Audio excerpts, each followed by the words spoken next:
Billy is an unusual human being who has had the most painful, you have your arm ripped off your body and all of your teeth smashed at the same time, and you're delirious for 30 days because they amputate what remains of your arm without anesthetic.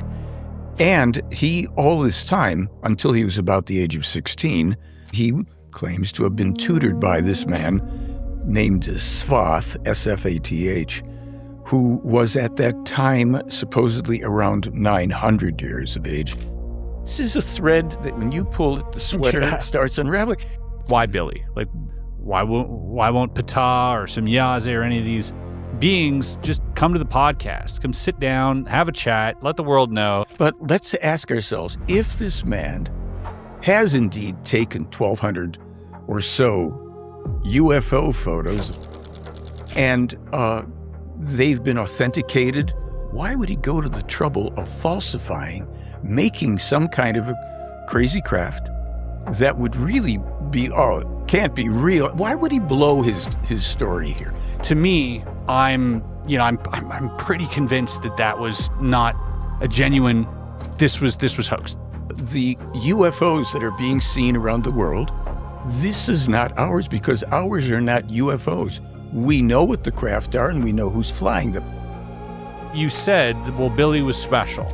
Well, I mean, as soon as we say special, we think there's an exalted status there. Well, there kind of is with him. There is the chosen one aspect to this. If we can deal with the information at the level that it's intended, if you will, for our development, for our evolution, and Billy has said, the meaning of life is the evolution of consciousness.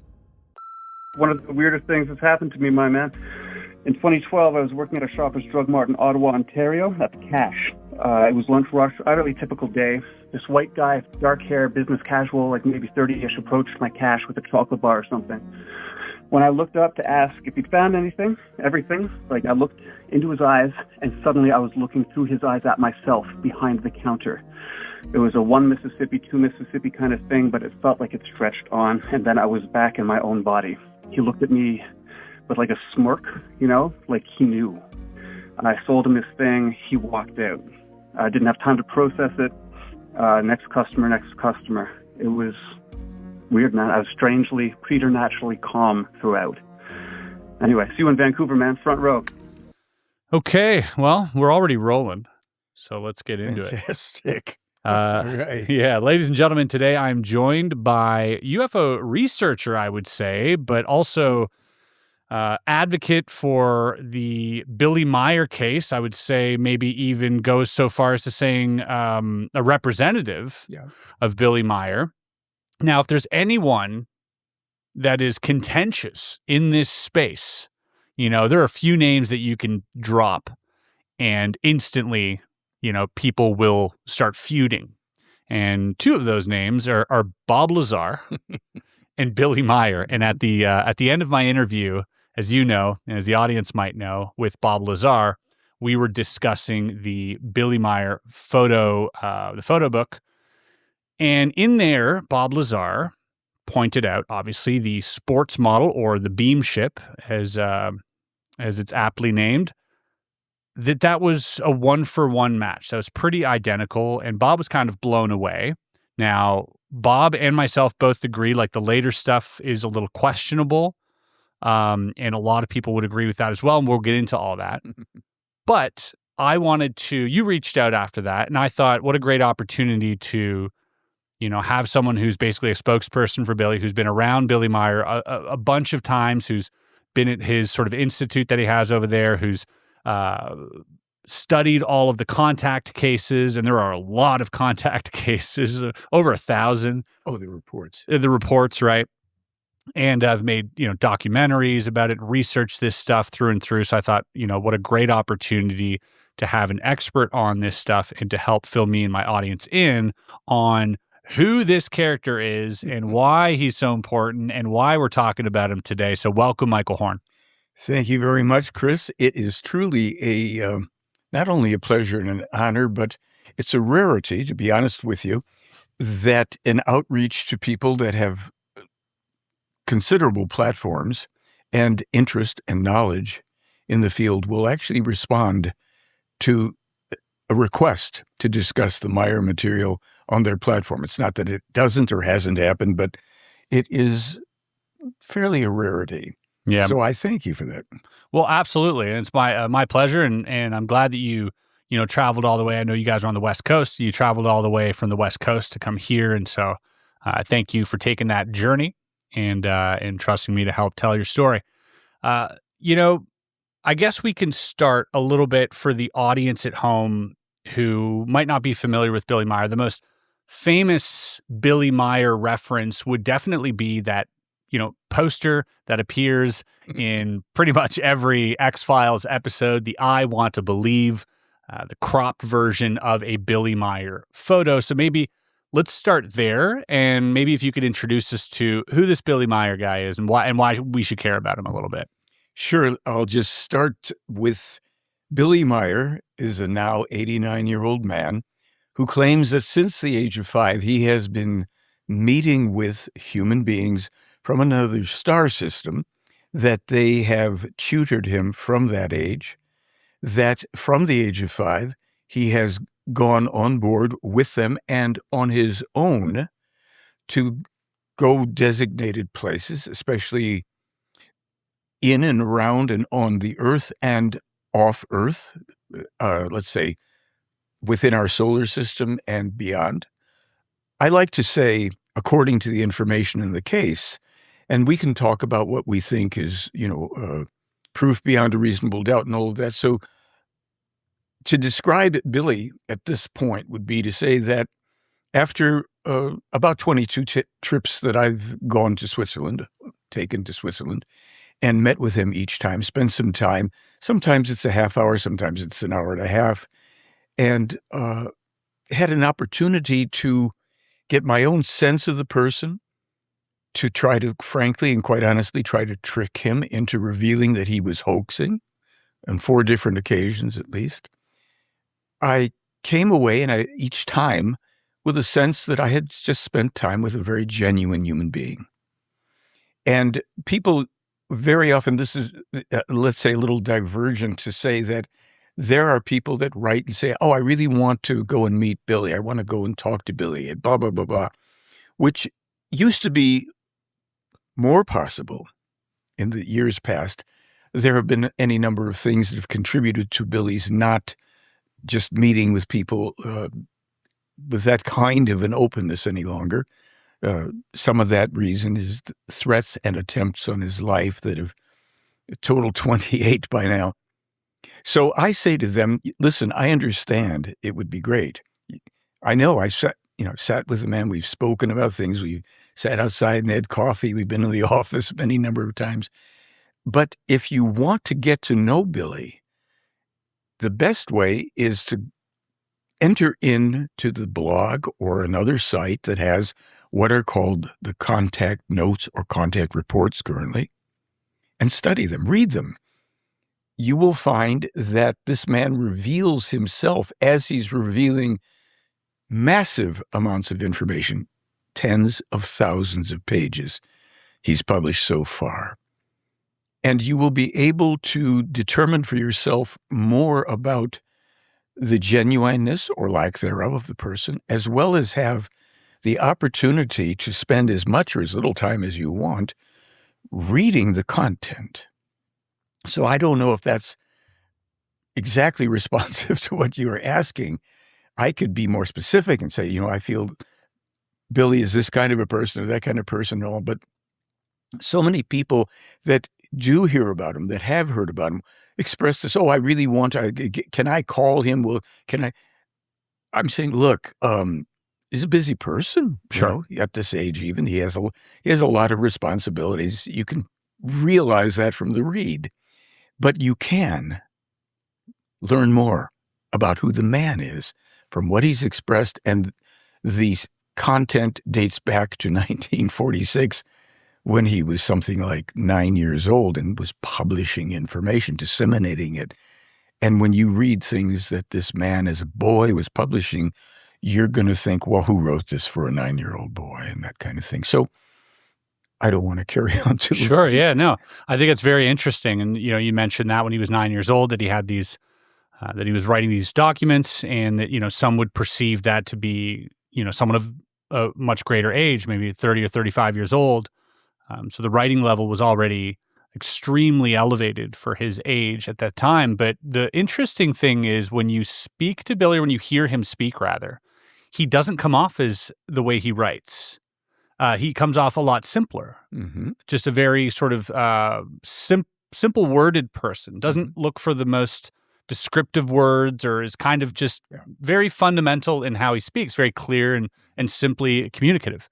And so, it is already anomalous that you have these papers that are written with such a high level of vernacular versus listening to him speak.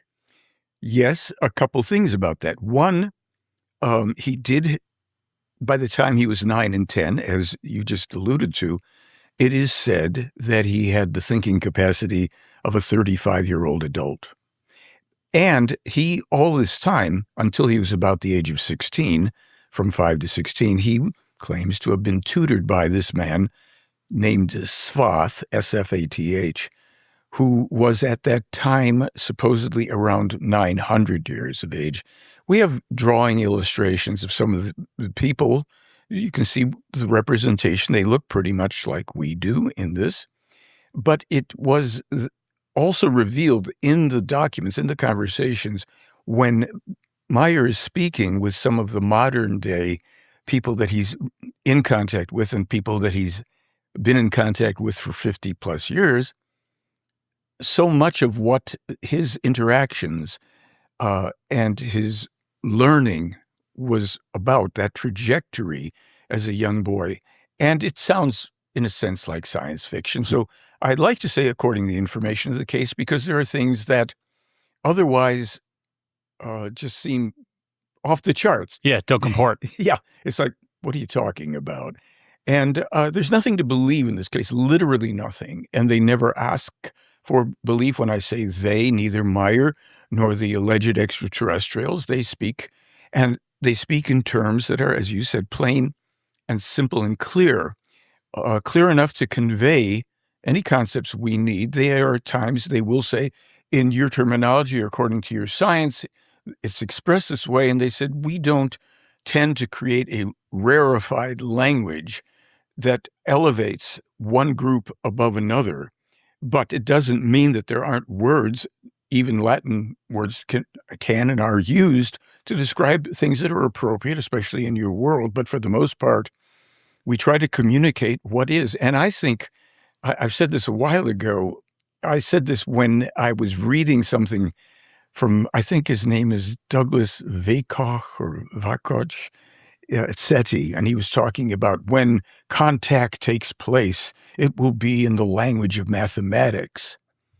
And, kind of showbiz kind of talk, I guess, fancy things are supposed to be done that way. And my response to that was, and I sent it to him, we are being contacted and communicated in the language of science, but in clear terminology. You will find that there is an enormous amount of scientific information in this case. We've done our best to vet, as you and I know, when certain things were published, we will look to see, especially if they seem like they have been in the body of information discussed, published, going back to 1975, 46, whatever, we will look to see, is this something that Billy had published?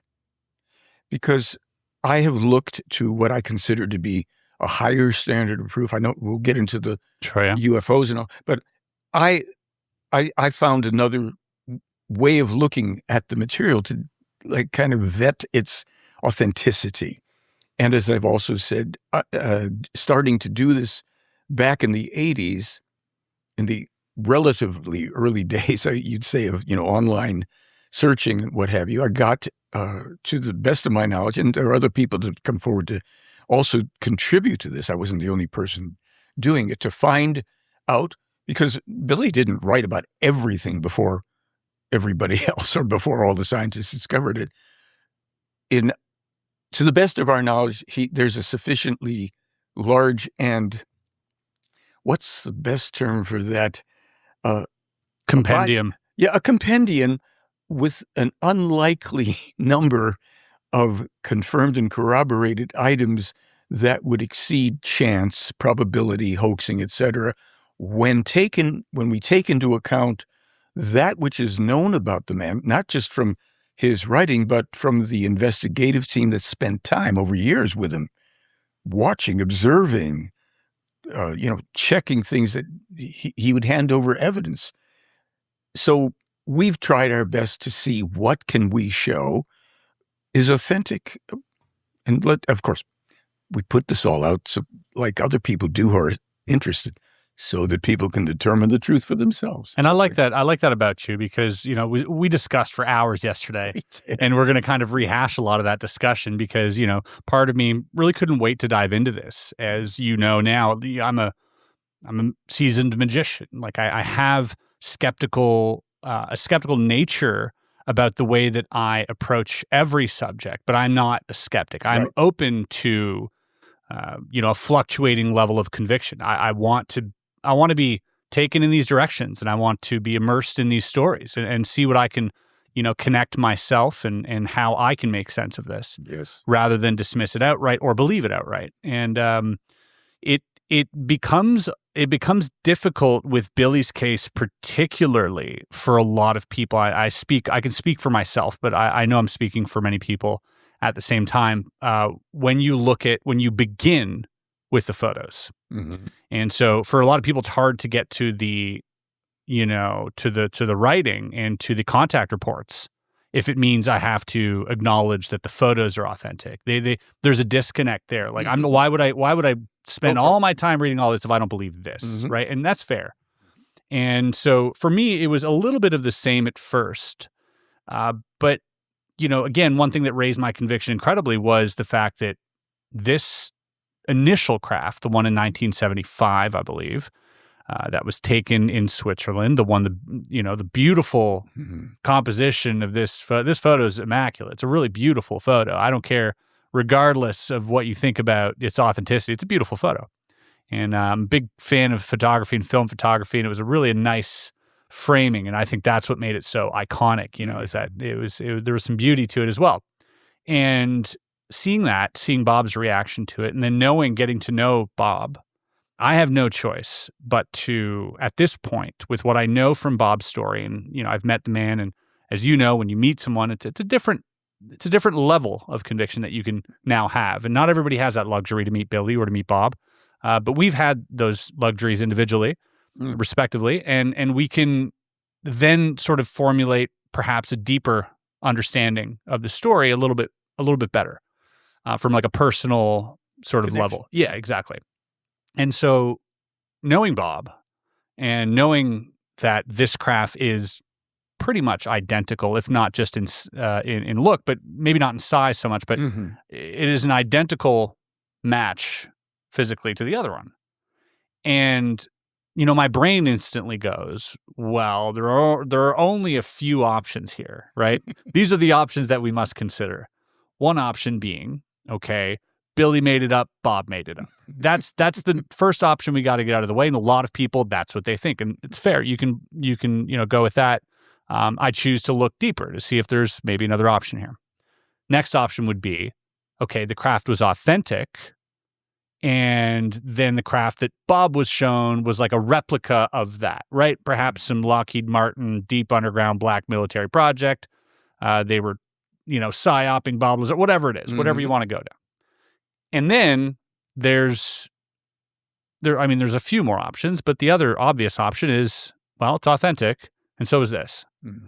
And that's the one I like exploring, because to me, it's the one that's filled with the most wonder. And I think it's an interesting path to take. Plus, with all the evidence that we have before us, it becomes really compelling.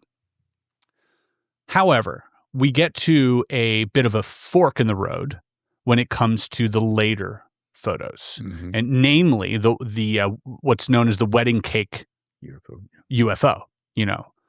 Aptly named, it looks like a wedding cake. And as someone, as a photographer myself, I have found personally, just by looking at it and without having to do any deep spectronomy or anything like that, just some imperfections or inconsistencies with reality when taking photos from objects. And mainly due to my background in illusion, there's a forced perspective that simply doesn't work for me, and that wasn't optimized when taking these photos. There's a certain, I'll put it up here, but there's a certain formula that you have to follow when you're doing this type of stuff. And online people like Zach King, I don't know if you're familiar, but No. there's he uses this type of principle pretty much in every video and ends up fooling the audience at home. And so there are certain laws that you have to obey. And it seems to me like they were not obeyed in some of the instances regarding the wedding cake UFO. So that's where I stopped initially.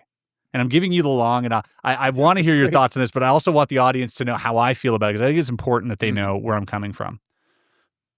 That's where I stopped initially, because the skeptic in me is like, well, I'm going to throw the baby out with the bathwater at this point. But then Bob showed up, and Bob's like, no, that's it. And now I got to reconsider either that wedding cake UFO is also real, or the one's real and the one's fake, right? These are both really interesting options. And that's kind of where I was at with everything. And then, obviously looking a little bit more into the contact cases and the contact reports, now I'm back in, because this is very interesting, because now we're talking about like legitimate facts that we can actually look up. Oh, yeah. And I think that's where we're at currently. So I want to go through some of the photo stuff. I want to definitely go through the contact stuff and some of the witness reports from other people around Billy. But then I'd like to end up maybe going a little deeper into, some of the prophecies or some of the, the tales, if you will. So let's start here. The wedding cake UFO. Okay. I want to say,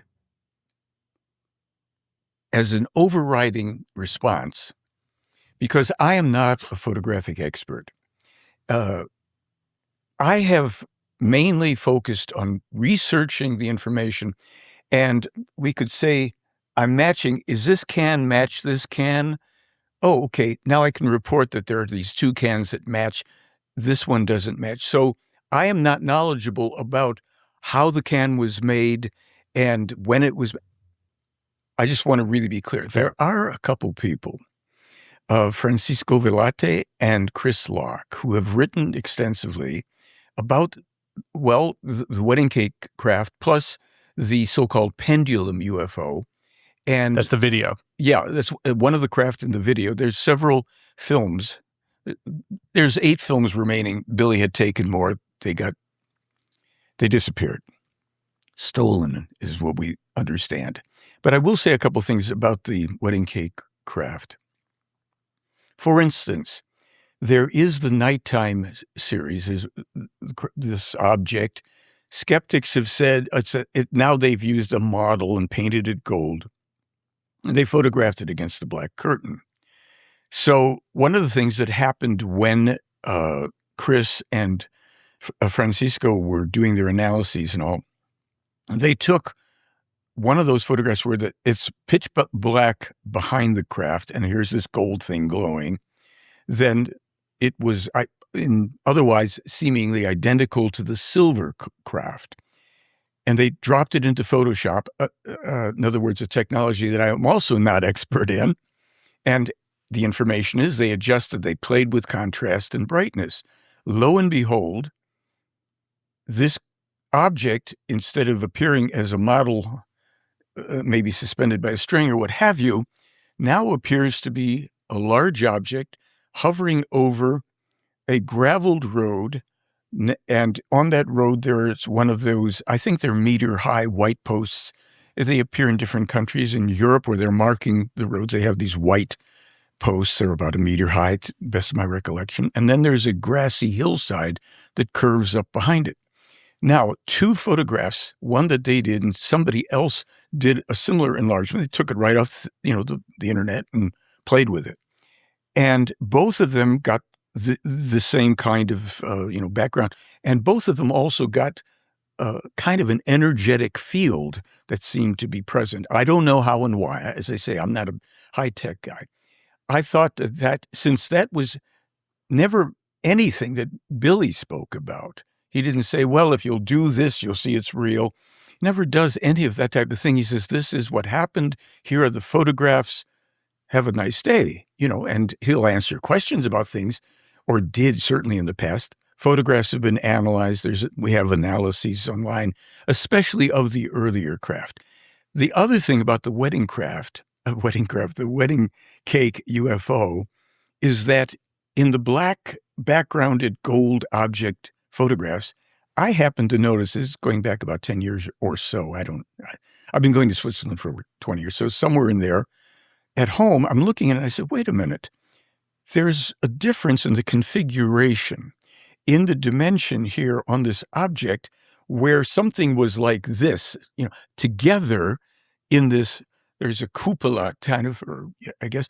Now, this has got a different dimension. There's a burnished band here, and nobody's talked about this. Why is that? So I asked Billy, I said, Billy, it appears to me that this is elevated here. What is it? And he says, oh, yes, it's like they have a room, you would say, like with a shower. It's more space up there. They raised that up.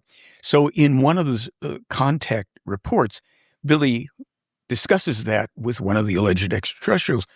Michael, came up with this thing. I don't know how he knows this, but, and the ET says, yes, well, of course, we have an extra space that is created that way. And I thought, now, if a guy's a model maker, and I should say that certainly in the earlier days, when I nosed around the property quite a bit to see, what do they have here? What are their tools and all that? So I saw there was a shed and the door was open. I walked over to see what kind of nice, fine Swiss watchmaking stuff Billy must have socked away to make these great models. Well, there's a tractor, there's a bunch of shovels, there's a bunch of different kinds of gardening stuff.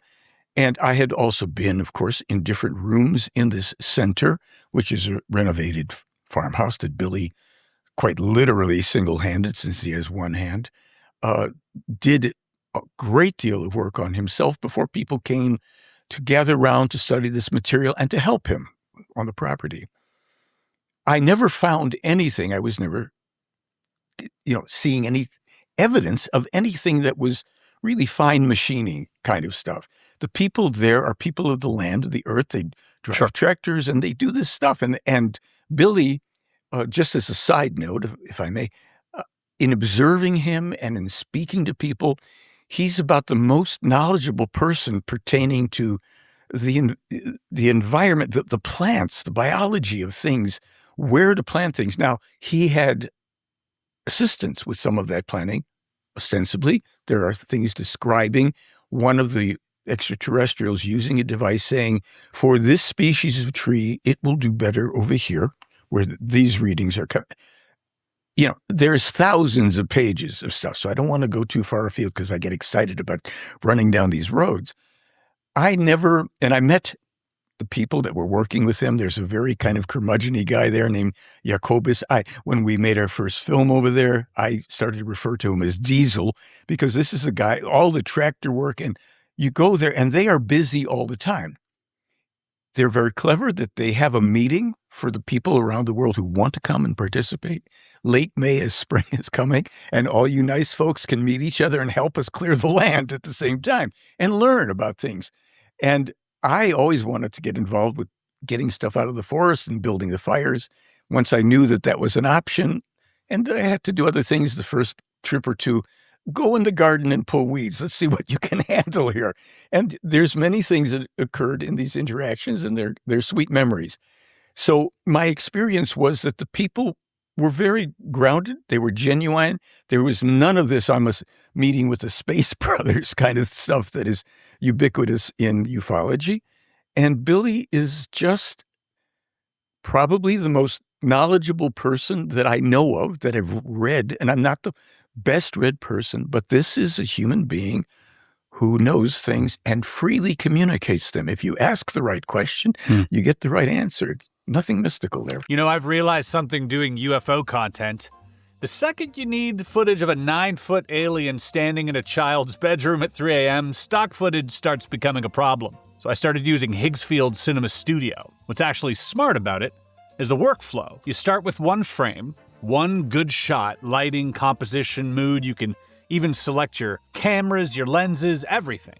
Then, instead of regenerating chaos over and over like most AI tools, you extend that exact shot into motion. So if I'm recreating an abduction scene or a guy claiming he saw a glowing craft hovering over a highway in 1987, I can generate multiple angles and movements that actually feel like they belong in the same sequence, which is important because I prefer that my fake alien footage to at least look professionally fake. Honestly, it's the first AI video workflow I've used that feels less like gambling and more like directing. So if you want to try it, links below. Thanks to Higgs Field for sponsoring this video. So going back to the wedding cake Yes. UFO, and there are a few things that I noticed, because I know that a lot of your photographic summaries or analysis happened for the ones that were at a distance, not so much the ones that were the nighttime close ones with the little car and the little shrub. Like those weren't analyzed in this body of work, I think, but we can double check that. Those are the ones that I take the most issue with, and I would say I wouldn't necessarily think they were painted gold. I think Light source. Yeah, because the light source was probably a really warm light, and by the size of the light source being cast on that object, it would have had to been a massive light source if that craft was 40 feet large or 20 feet or whatever it is, 15 to 20, I think.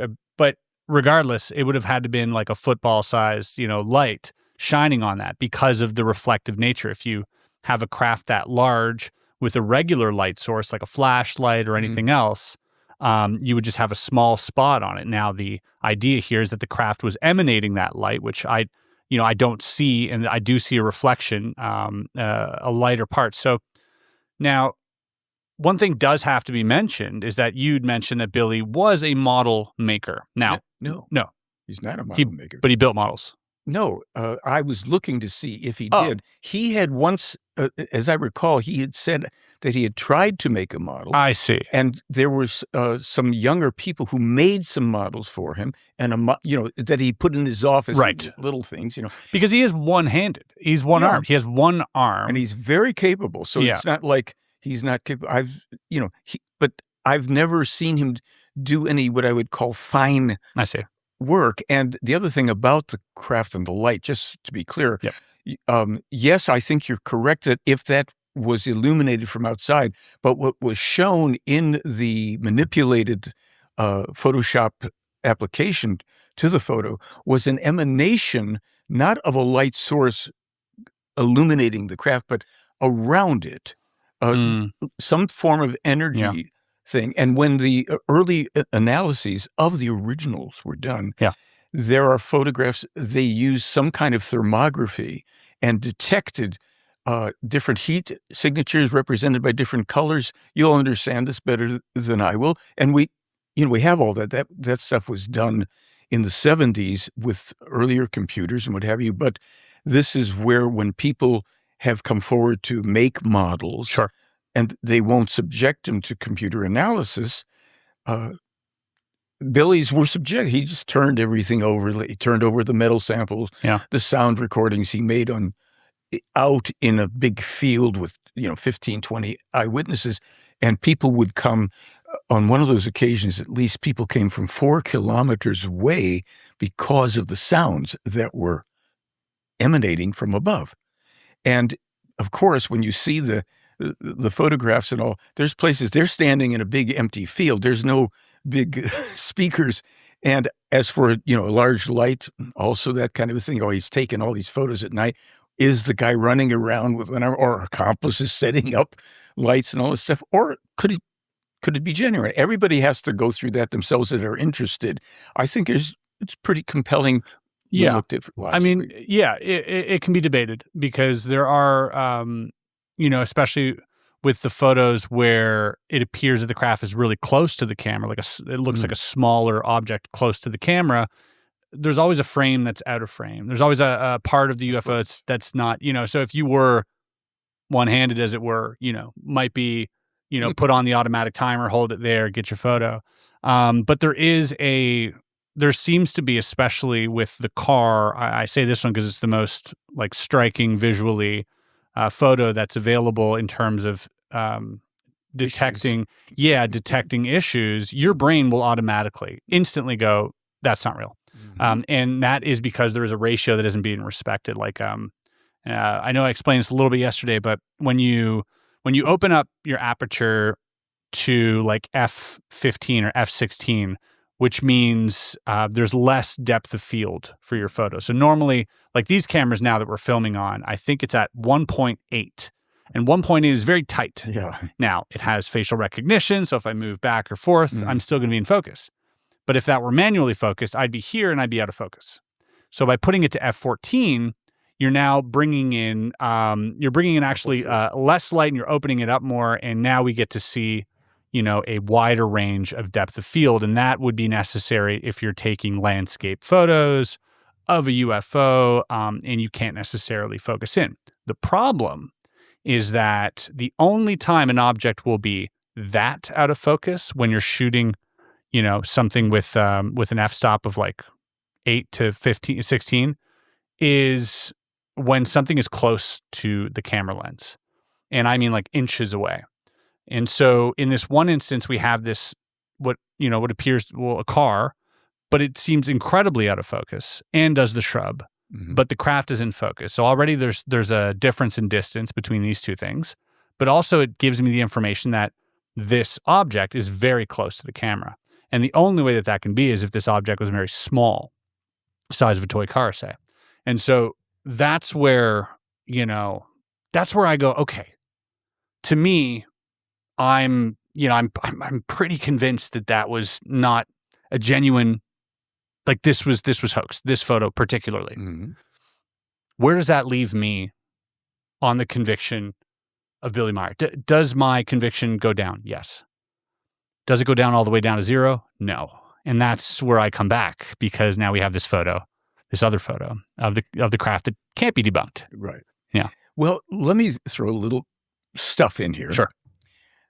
When you are familiar from our film that I was interrogated, if you will, for over a period of about, I guess, 5-6 months, whatever it was, from January. Oh, yes, 3 months. And then the fellow returned in August, 5 months later.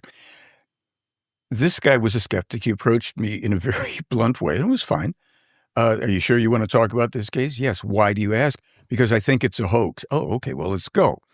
And he wouldn't tell me who he was. And finally, I learned that this was a retired United States Air Force Office of Special Investigation, Department of Defense, case supervisor and investigator, or case investigator and supervisor, however that worked. And he came back and he said, I'm going to tell you about your Billy Meier case. And first you have to look on your email. And what do you see? I had opened my email. I said, well, I see a tabletop with a bunch of, looks like citations. He says, can you read those? I said, well, I can see some of those. Air Force. And he says, yes. And it was significant. It was literally a tabletop covered, and at which I could make out. So I knew whoever I was speaking with, because I only knew his name was Joe at this point, had good credentials. He had access to this stuff. And then he said, okay, now please delete it, and let's go on and talk about your Billy Meier case. So, as I say, I tell the story in the film. I don't want to recap everything. He came to the conclusion, he explained why, and we can talk as much or as little about that as you wish. He said, your Billy Meier case is 100% ironclad authentic, and I will take on any skeptics in your behalf. And then after he'd taken on a couple skeptics in ufology, and he said, sorry, retracting the offer. These people don't understand investigation. They literally have things backwards. So I'm going to write you an article whereby anybody, if they will just walk through these steps, and the core of it will be means, motive, and opportunity, and all that, we can explain how you can go through that. But he also said something else. He said, look, this man knew, maybe still knows, when and where to go, that he will have the opportunity to shoot at least a whole roll of 35 millimeter photographs. He will be able to shoot 8 millimeter films. So we're elevating the complexity of things a bit in certain ways. There's situations where he'll shoot both, and you'll have a video, such as in the wedding pendulum cake, and the wedding cake, yeah. And he explained that if you have this much evidence, it's going to make the authenticity of this part of the case. The logic also being, and I don't dismiss, you've got to find out, did he hoax us? But let's ask ourselves, if this man has indeed taken 1,200 or so UFO photos, 8 films that remain, a video, and they've been authenticated by also visually by, the late astronaut Gordon Cooper. The investigators came to my home with these. I know them. We looked at it's real. This man is meeting with extra. Okay, it's an opinion.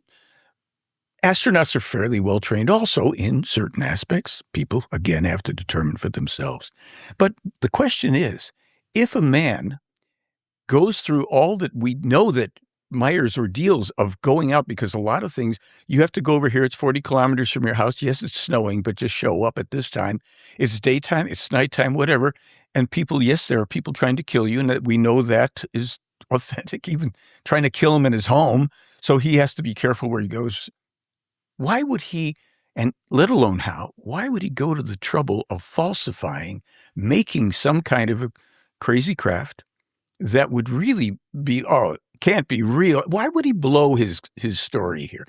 And that's just a question that I can leave. Now, we can speculate, and people can say, well, the reason he would do that is thus and so.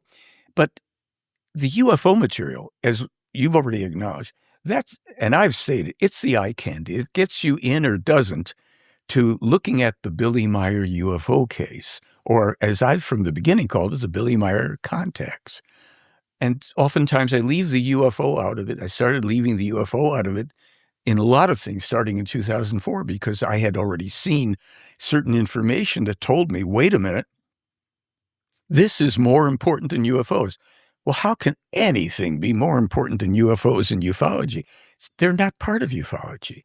As Billy wrote, and wrote it even again recently, we are the UFOs that are being seen around the world, and they have given information on their version of where, how, who. This is not ours because ours are not UFOs. We know what the craft are and we know who's flying them. And it's like that cute literal, we are Germanic and we are going to explain this way to you. Okay, maybe you do and maybe you don't, but that's not us. We don't do that. And you will not be taking no more photographs or films of our craft will be presented because we stopped doing that at this point. And they told Billy in about 1981, 82, no more photo ops. And he says, well, why? Well, you're entering the computer age. And as you will soon learn, if you haven't already, people are already going to call you a hoaxer and a liar and a deceiver and gosh knows what, your life will be at risk. There's no need for it. This is a body of evidence that will be analyzed. The photos, the films, the video, the sound recordings, the metal samples. Here, you will turn them over to the team who will find experts in these areas, and they will determine their viewpoint on all this stuff. Marcel Vogel, a scientist with IBM, was one of those genius types who never, to the best of my knowledge, got some kind of degrees. It's just IBM recognized he does this. He can do all this. He's the guy that I believe it was creating the coding on floppy disks and all this so that, again, out of my league. I don't know. He does a video and he says, basically, with any technology available to me, I cannot make this. This is made in a cold fusion, outer space, something. You're talking about the material. The metal, yes, because Billy received, allegedly, samples of metals at different stages of manufacture. Okay. And in some of the magnifications, when Marcel Vogel was blowing these things up, hundreds of magnifications, he could detect laser cuttings that were extremely, that was interesting to me. There are laser cuttings here. There are things within things. These are discrete relationships of these elements. They're not just blended in as if they were heated in an oven. This has characteristics that should be of interest to metallurgists. This is a different composition. We don't have this. Sound recordings at the time, they couldn't duplicate them. They said, well, maybe we could if we had a bank of synthesizers, and I'll make that sound recording available to you. It's downloadable. It's great.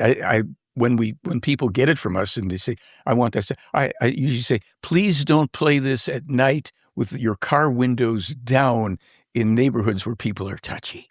Because it's this weaving sound that travels through lots of different frequencies, and people found some interesting things in that too. This Swiss one-armed farmer has come up with this thing. It's really just, if you take a string and string it across and vibrate it, you get the same thing. That's what some people say. Of course, the readings that they get don't represent. I don't know about any of that. Oh. You know, and I'd love to have a look, and I'd love to have a listen, of course, and I'll feature it here. Good. You know, but this is, again, just like there's so many facets and components and variables here. I like to hone in on the one that I find dubious, because for me, you know, if there's anything that I can gather from that, I don't do any audio analysis, and I can't tell you where that's from. I can't do any metal analysis or tell you where that's from. But when it comes to photos, I'm pretty good. And when it comes to depth perception and forced perspective, I'm really good at that. And so that's the one that for me stands out. Now, let's put that aside in a separate category to so that we can move forward into another part of the Billy Meier stuff. Because for me, I'm at a point where, okay, let's say on the one hand that this is 100%, these series of photos are 100% a hoax, 100% proven. He even admits it. Yeah, it was a hoax. Sorry. All right, let's say we live in this universe. The fact that the earlier ones seem to be real, you know, it makes this irrelevant, because now we have something that's fundamentally real. Now, the skeptic out there will naturally say, well, if this is a hoax, that's a hoax. That's how most people operate. They take one thing, it unravels the whole thing. Let's throw the baby out. I'm a little different. I'm willing to forgive transgressions and say, okay, maybe there was a mistake. You're human, you know, and maybe there's some error that happened here, or some slight slip of judgment, or, you know, some dark point in your life. I don't know, but maybe there's a reason for that I don't have all the answers for. But it doesn't take away from these photos here lining up with Mr. Lazar's, you know, depiction of the craft. So once we get beyond this, we go beyond the photos, because, go ahead. I was going to say, there's one thing that should be said so that you and the audience understands. See, and this, what you're speaking about and speaking of in this kind of acknowledgement comes close to what Joe Tisk, the USAF guy, said. And he said, people don't understand something. And he used an analogy. I think I may have spoken about this with you, but he said, as an investigator, let me use this analogy. There's a man who's been murdered. He's lying on the ground. There's a gun. There's a wallet, ID, fingerprints on the gun, the whole thing. We've got our man, except that somebody comes forward with a video taken during the period of time when we can determine that man was dead. Matter of fact, this video, this guy's 2,000 miles away at a wedding. And we can prove what we can prove that supersedes this nice evidence here, which otherwise it's a slam dunk from my perspective. That man, his ID there, his fingerprints on the gun, all that, he's not there. He wasn't there for that. Whether or not we can figure out who's place something there, we don't care. We have that man somewhere else. And what people in ufology don't understand is they have it backwards. And this is what he said. One piece of verifiable evidence. You throw out those inconsistencies if you can prove that. Now, that's an uncomfortable thing for most people.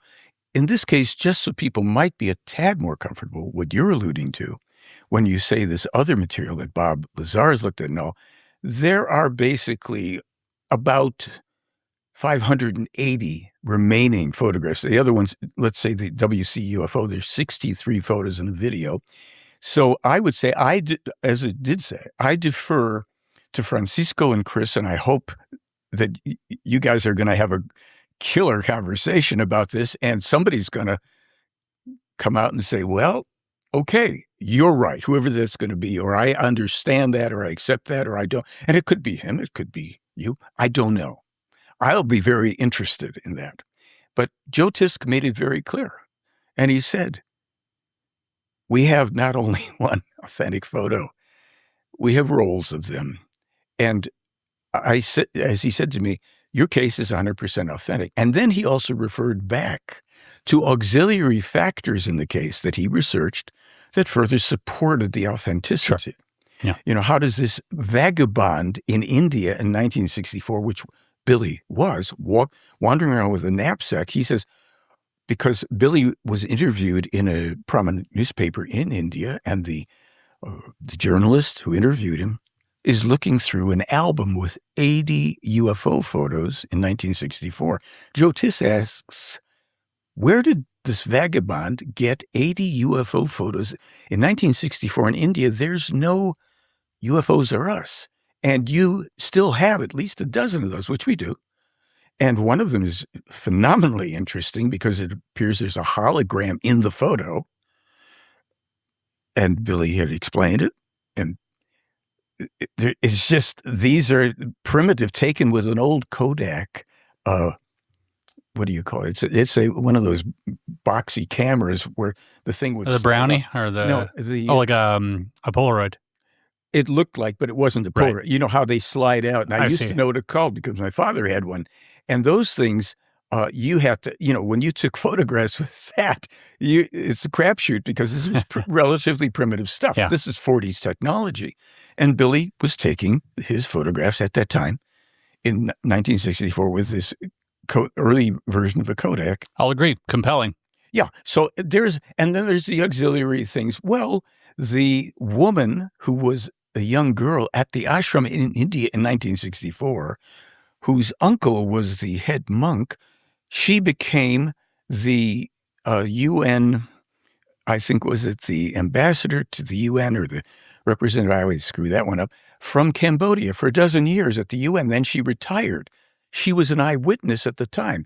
Then she comes forward at a certain point in the 90s when people are saying, hey, wait a minute, Miss Chang, we've heard about this Billy Meier UFO case. You were there. Yes, well, no, please come forward. And there was another woman who was a tutor of hers.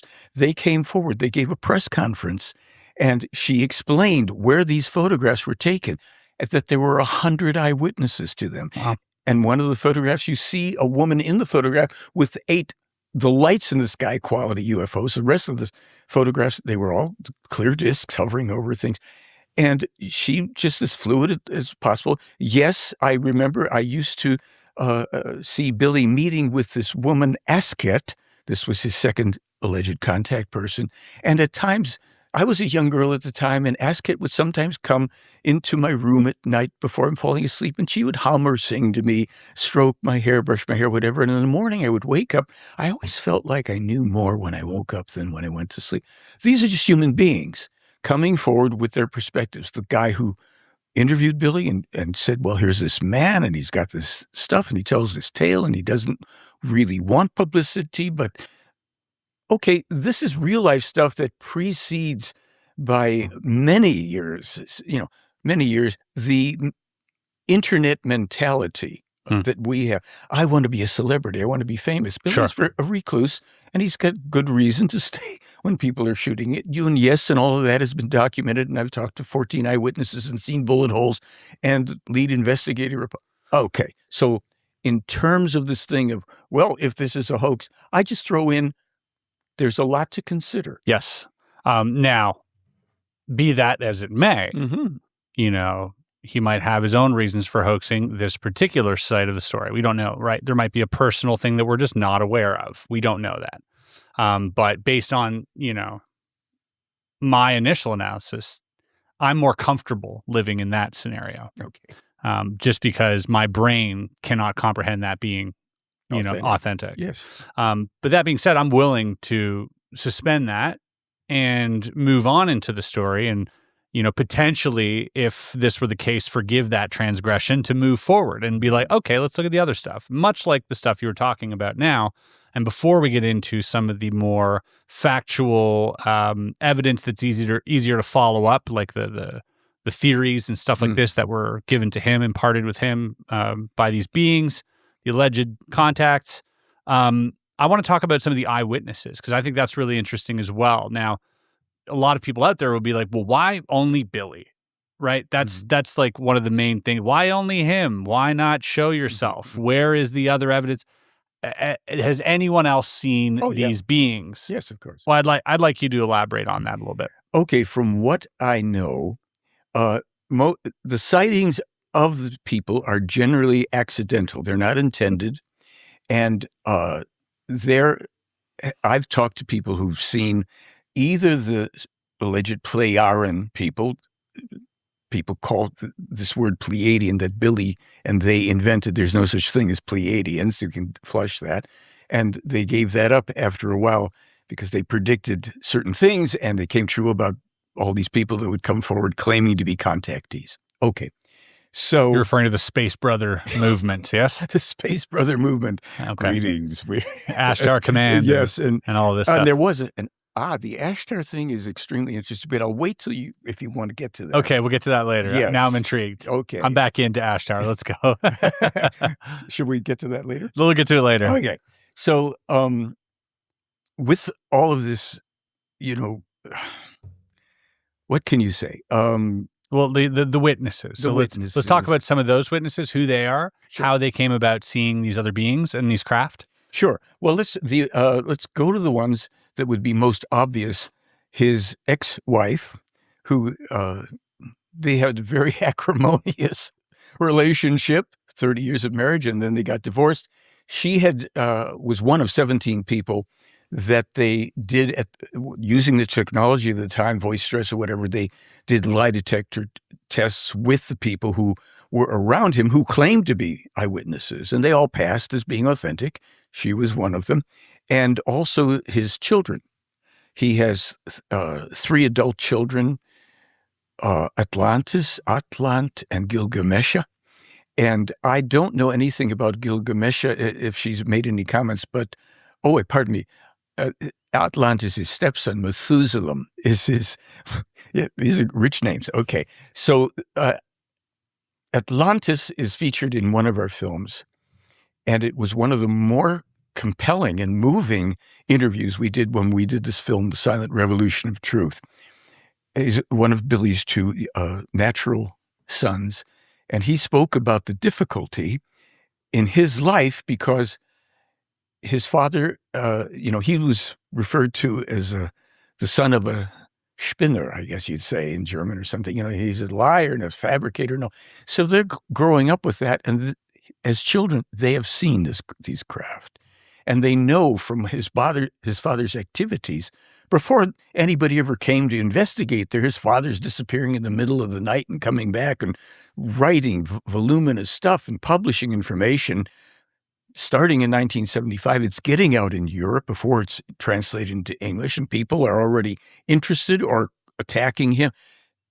The whole dream or nightmare has begun, and he and his siblings were subjected to a lot of ridicule. And when he speaks about this whole thing, I would just say, because we were there, my partner and I, Jack, a German guy, and we're filming him, and it's just like, you're feeling what this man is telling you, coming from that emotional place, and just the sense of, oh my God, what have you gone through? And how, because he was trying to, how do I balance all this in real life? And sometimes it is just too painful and blah. So this wasn't like, well, they came to me and they talked to me, and all this stuff that we hear, freely floating around in ufology. 1 million people have these nice conversations and all.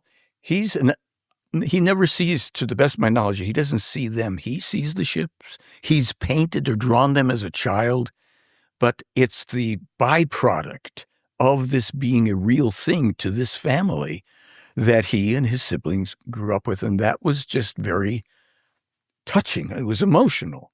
And there are other, there's over 100 eyewitnesses. Some of them are also multiple eyewitnesses. There's eyewitnesses to the beings as well?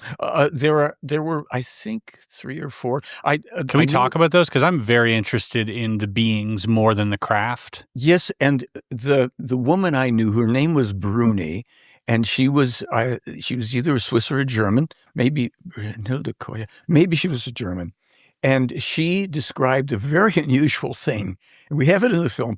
She said, if I can recall well, we did the film over 20 years ago. And she says, I was walking along and I turned the corner, and where the wall is, Billy built this wall, there is this huge man reclining on the wall. Turns out, she says, it was this guy, Daniel. And she talks about learning, ultimately, I think that he was like 15 feet tall. He wasn't one of the people in this Plejaren group. And there's also smaller people. There's interesting evidence from smaller people. We may get to that if you want. But she said, at first I was very startled, but he was there and then he disappeared. He wasn't there. And and she's, talking to herself about it. Now, you don't get any significant content about the people in the sense, Meier's wife had walked in while they were still together into the room where the alleged leader of their race, Ptah, pronounced P-T-A-A-H, sounds like the ancient god of Egypt, P-T-A-H. He's sitting on the couch, and unexpectedly she walks in. He's startled, hits his stomach or something. She says he disappears because usually, all the times, when Billy is meeting with these people, no one is around to interrupt them. There was one experience that was a near fatal tragedy that occurred with one of the Plejaren being there and somebody making themselves known unexpectedly. But she saw him. Then later on, she changes her story. Oh no, Billy's making models. He's lying about everything. Some investigation was done by people. And at the time, just, you're talking here a detective story. This isn't just everything you start throwing in. Well, what happened at the time? Some people found out when she was divorced from Billy and on her own, suddenly her bank account was increased by 5 figures in Swiss money. And there were some people that now she was affiliated with who were known skeptics and defamers of Billy. A person, the saying is a woman scorned. It could be a man scorned too, but this is real life. It's unpleasant. Billy didn't have the most harmonious thing. She had thrown things at him like frying pans. And this is just like a man reveals his life.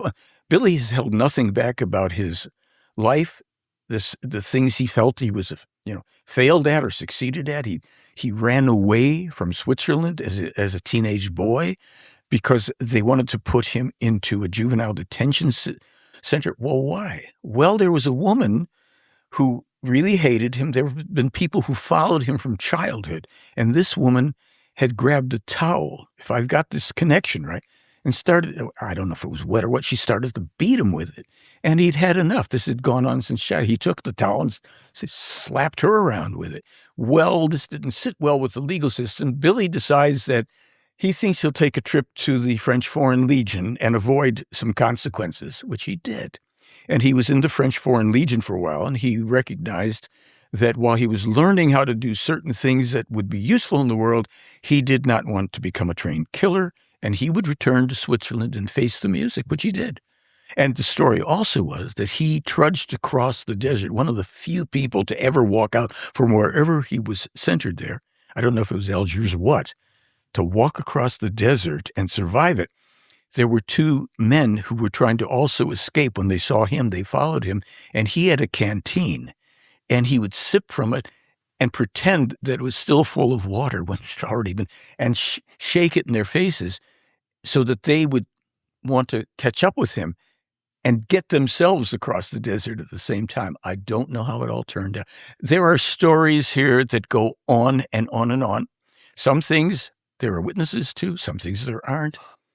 But the eyewitnesses to the craft, there are over 100. And as I've told you, I've had 3 sightings of craft. Very interesting. But I want to get into those. Prior to that, there are photos in the picture book that depict a whole slew of people just kind of standing on a hill, and behind them, in almost like a double exposure fashion, there's like sometimes one craft, sometimes two, where it was said that Semyaze was the inhabitant of this craft was like teleporting the craft or something. And but did the people in the photo see those UFOs as they were there in the sky, or was this only revealed after the photos were? To the best of my knowledge, they didn't. However, the circumstances of that were also described, and I don't know if the whole story is in the photo book, and the photo book's in German, but fortunately, as I tell people, the photographs are in English. Yeah, I can also read Germans. Right, and all of us can read photographs. Yeah. So we had in that, there was a man, I don't know, his name was something like Liniger, whatever. When this was set up, when Billy said, I'd like everybody, you folks to come tomorrow to this place, open field and there's trees in the background. And then this man said, I want to, you're going to take photographs. He says, yes. He says, I want to purchase and load the film into the camera before you take the photos, and I want to take that out and be the one who brings it for development and bear a photo. And Billy said, that's fine. And that's what happened, that the way it's written, he gave the camera to the guy, loaded it. Billy took whatever, 30 or more photos. There's a lot of photos of that. And like you're describing it, seemingly the craft may be almost in two places at one time, blah, blah. Interesting photos. People are standing in the foreground. This craft is in different locations behind them. And Billy, the story is, had no possession of the film. Now, that's not unusual. When the investigators, Wendell Stevens and others, were trying to also figure out if Billy was hoaxing these photos, Wendell had a model made at the MGM studios in Hollywood of one of the craft. Now, in today's technology, even if you're going to make a model, you'd get a better model, but it was good enough. They took photos, and what they did is they would go to locations where Billy said, this is where I took this. I was at this fire pit here, and then the ship is over here. And they said, okay, let's go there, or wherever it was. And Billy, you take photos with your camera, and we're going to take photos, and we're going to dangle the model. Mm-hmm. So they did a bunch of that. And then I think this is also in the freely available report on the photographs that we have online. And they said every photograph, the computer would look at it, and, you're getting, this is a model. Mm-hmm. There's no question. There's no energy fields around it and blah, blah. And it's clear. You talk about, depth and all of this. Mm-hmm. And I remember reading a little bit about the photo analysis when I first got them from Bill, not from Billy, but from Wendell. And I remember something about haze effects at things at a distance. I was kind of interested, and I never plunged into why the edge of a thing will appear in a certain way if there's a certain haze at distances. If you know what I'm talking about, I don't. But I remember there was this kind of a thing when they go into the descriptions of what their analysis was revealing, and the thermographic, effects around the ship, or the ship itself having at the base of it, it was a hotter kind of an energy, whatever. And that's freely available stuff. And people who are photographers like you have a go at it if you want. And then you'll understand it better. I never got that focused in it. Yeah, they probably, like, when it comes to like thermography, they're just measuring how hot the light source is, not actual heat, because you would need thermal cameras for that. You would need to actually be able to detect heat source, where they're probably just looking at where the brightest light source is and how that is dissipating across the craft, and to determine if that's the sun, and if so, how big is the object compared to the sun, and what. Fair enough. Yeah, sure. As I say, but even to address like the sort of glowing of the craft at night, like, and not to go back there, but there is halation as well that we have to keep in mind, where this sort of effect happens if there's a very bright object, it'll give off a light, and if you bring it into Photoshop and bring it down to see, you'll see an aura, quote unquote, but that might just be a natural effect of the film itself. or the lens in this case. Yeah, I do. Okay. So now that Witnesses. So there's been some witnesses. 5 other photographers. That's something. And I'd have to dig into where, because I remember they posted photographs taken by somebody that went by the name the Pilger or something. Der Pilger, the village. I don't know. And he was a skeptic who had also sent Billy some very nasty stuff. And he one day contacts Billy and says, "Listen, may I come and meet with you? I have some photographs here." And Billy said, of course, this is back in the day, and he was neighbors and all. And he said, "Listen, I will apologize. I've been a little harsh, but I was out in the field the other day or evening, whatever it was, and I had my camera, and I took these photographs, and I saw this thing." He's not the only one. There were people who were workers from Turkey who were working on the road. One man was quite skeptical and quite nasty towards me, and he couldn't handle what he saw, and he apparently actually committed suicide. This is in the documentation.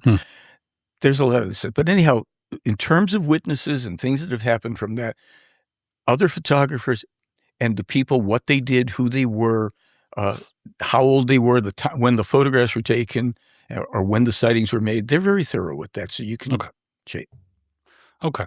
All right, let's move on to some of the more sort of prophetic, if you will, messages that Billy was apparently given by these alleged extraterrestrials.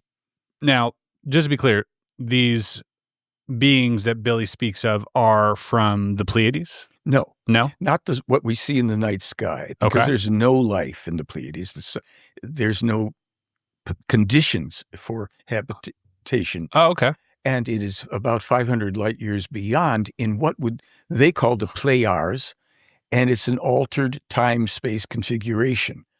Good luck. My explaining that, you'll understand it better. I've just never been able to totally lock in. I've got to understand this time-space shifted thing. No. Would be much easier for Billy just to say they're Pleiadian. It would be, but but the fact is he knows there's no life in the Pleiades. That's very interesting.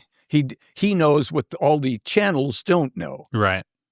And then is there anyone out there who you considered to possibly be legitimate? I know we'd mentioned briefly Ashtar and the Ashtar Command and, the whole Adamski, Dan Fry, that whole era in the 50s, in the early 50s. I mean, that was a hot topic. Oh, yeah. A lot of people jumped on that bandwagon. Everyone from, the sort of Strange's account with the stranger at the Pentagon. Valiant Thor. That's right. We have so many of these encounters. There was even a couple sisters that had published something they were taken aboard as well. And, it all seems so, I don't know, idealistic and not unlike the messages that Billy was receiving, by the way. It is idealistic. It is sort of like this logical sort of, a little more on the love and light side that we see in this, the brothers, the Space Brothers. But it seems like the 50s, especially the 50s, but also the 60s and 70s was kind of rampant with this, I'm from Venus. Yeah. I'm here to, shut down the nukes and that type of deal. Is any of that legitimate? You spoke about the Ashtar Command. This was one of the more interesting things to me early on, finding information there. And what was explained is that at that time, there was a race, there were beings, humans, based underneath the Great Pyramid at Giza.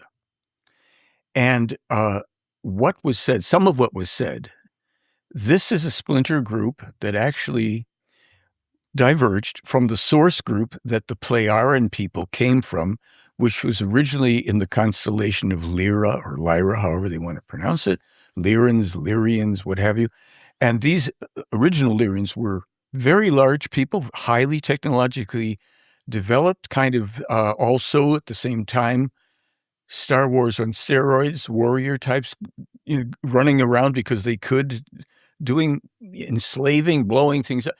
They had These weren't feline, by the way. No, human, fully human. Because you get that also if you're out there looking at Lyrans and stuff. A lot of people are like, oh, these are the cat people from Lyra. No. Okay, we're not talking or from the constellation of Leo. People from Leo and Orion were, well, that's a separate thing about pyramids. So it is said that these people, referred to as the Giza intelligences, or the Bathath, which was a name that was apparently of their peoples, had an agenda. They had very high technology, and they would like to participate in enslaving everybody on the planet. They weren't large enough in numbers. They had numbers, but nothing that could, overwhelm us. So what they were going to do is create a false second coming. They had a technology whereby, in a form of telepathy, it's called telenautic, they could beam through existing radio, TV, wire, any telegraphs, telephone. They could beam frequencies and direct them towards certain persons. So it said, and they had 745 or so important political and religious leaders under various let's say influence. Sure. They could influence them. And they were also people who could influence and did influence a group called the Thule Society, Thule Society. So what happened is these people recognized at a certain part that Billy Meier was someone on the planet that would be an obstacle to their agenda. They knew that he was meeting with, let's say, the lighter side of the Pleiaren, and they engineered some attacks on his life. There's some photographs of evidence for people can look and decide for themselves.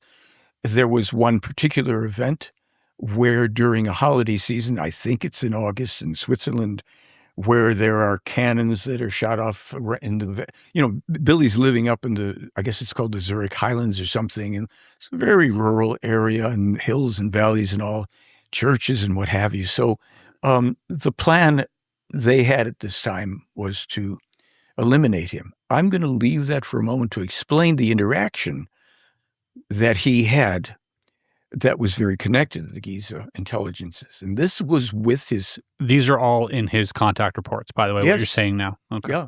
Yeah. Okay. I got some follow-up questions here because that's, obviously as soon as we talk about pyramids and under the pyramids, now we're touching on something that a lot of people talked about recently, but was obviously talked about years ago by Billy. 1953.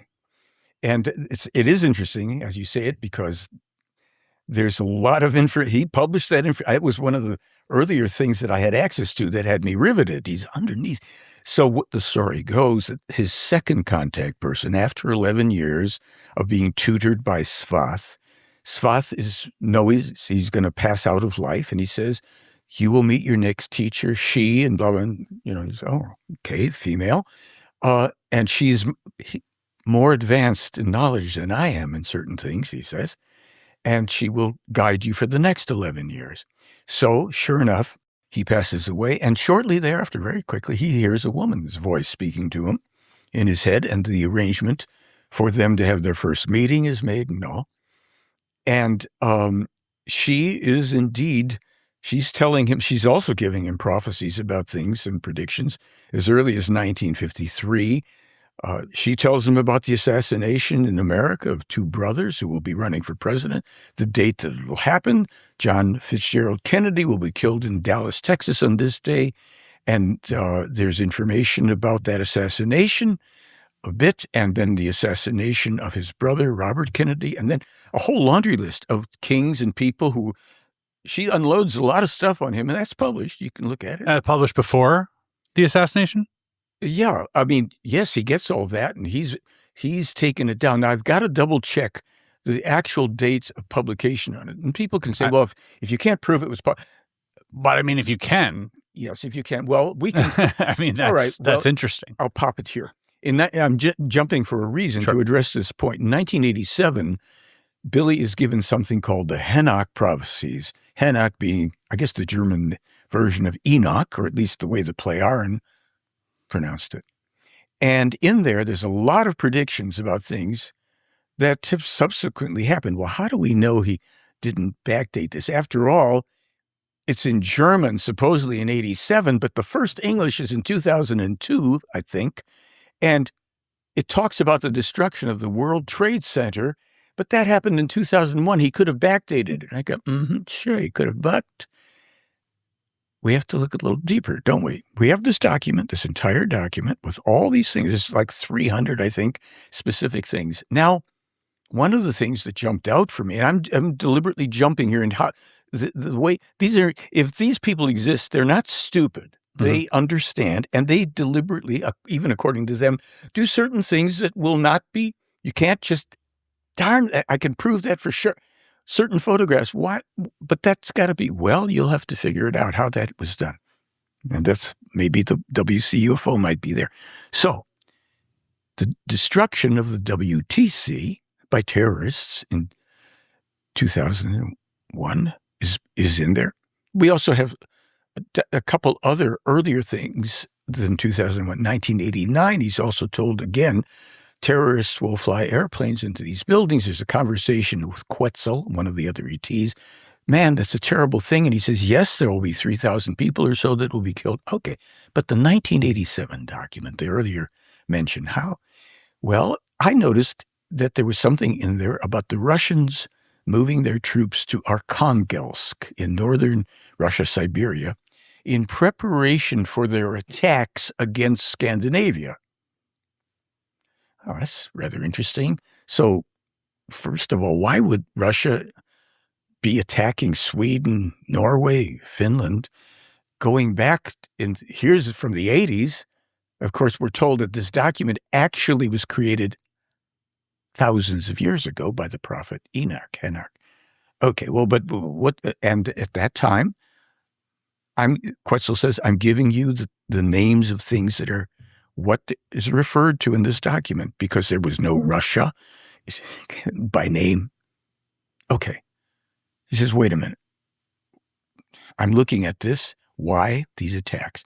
Well, that became clearer within the last, let's say, 2 years. Why?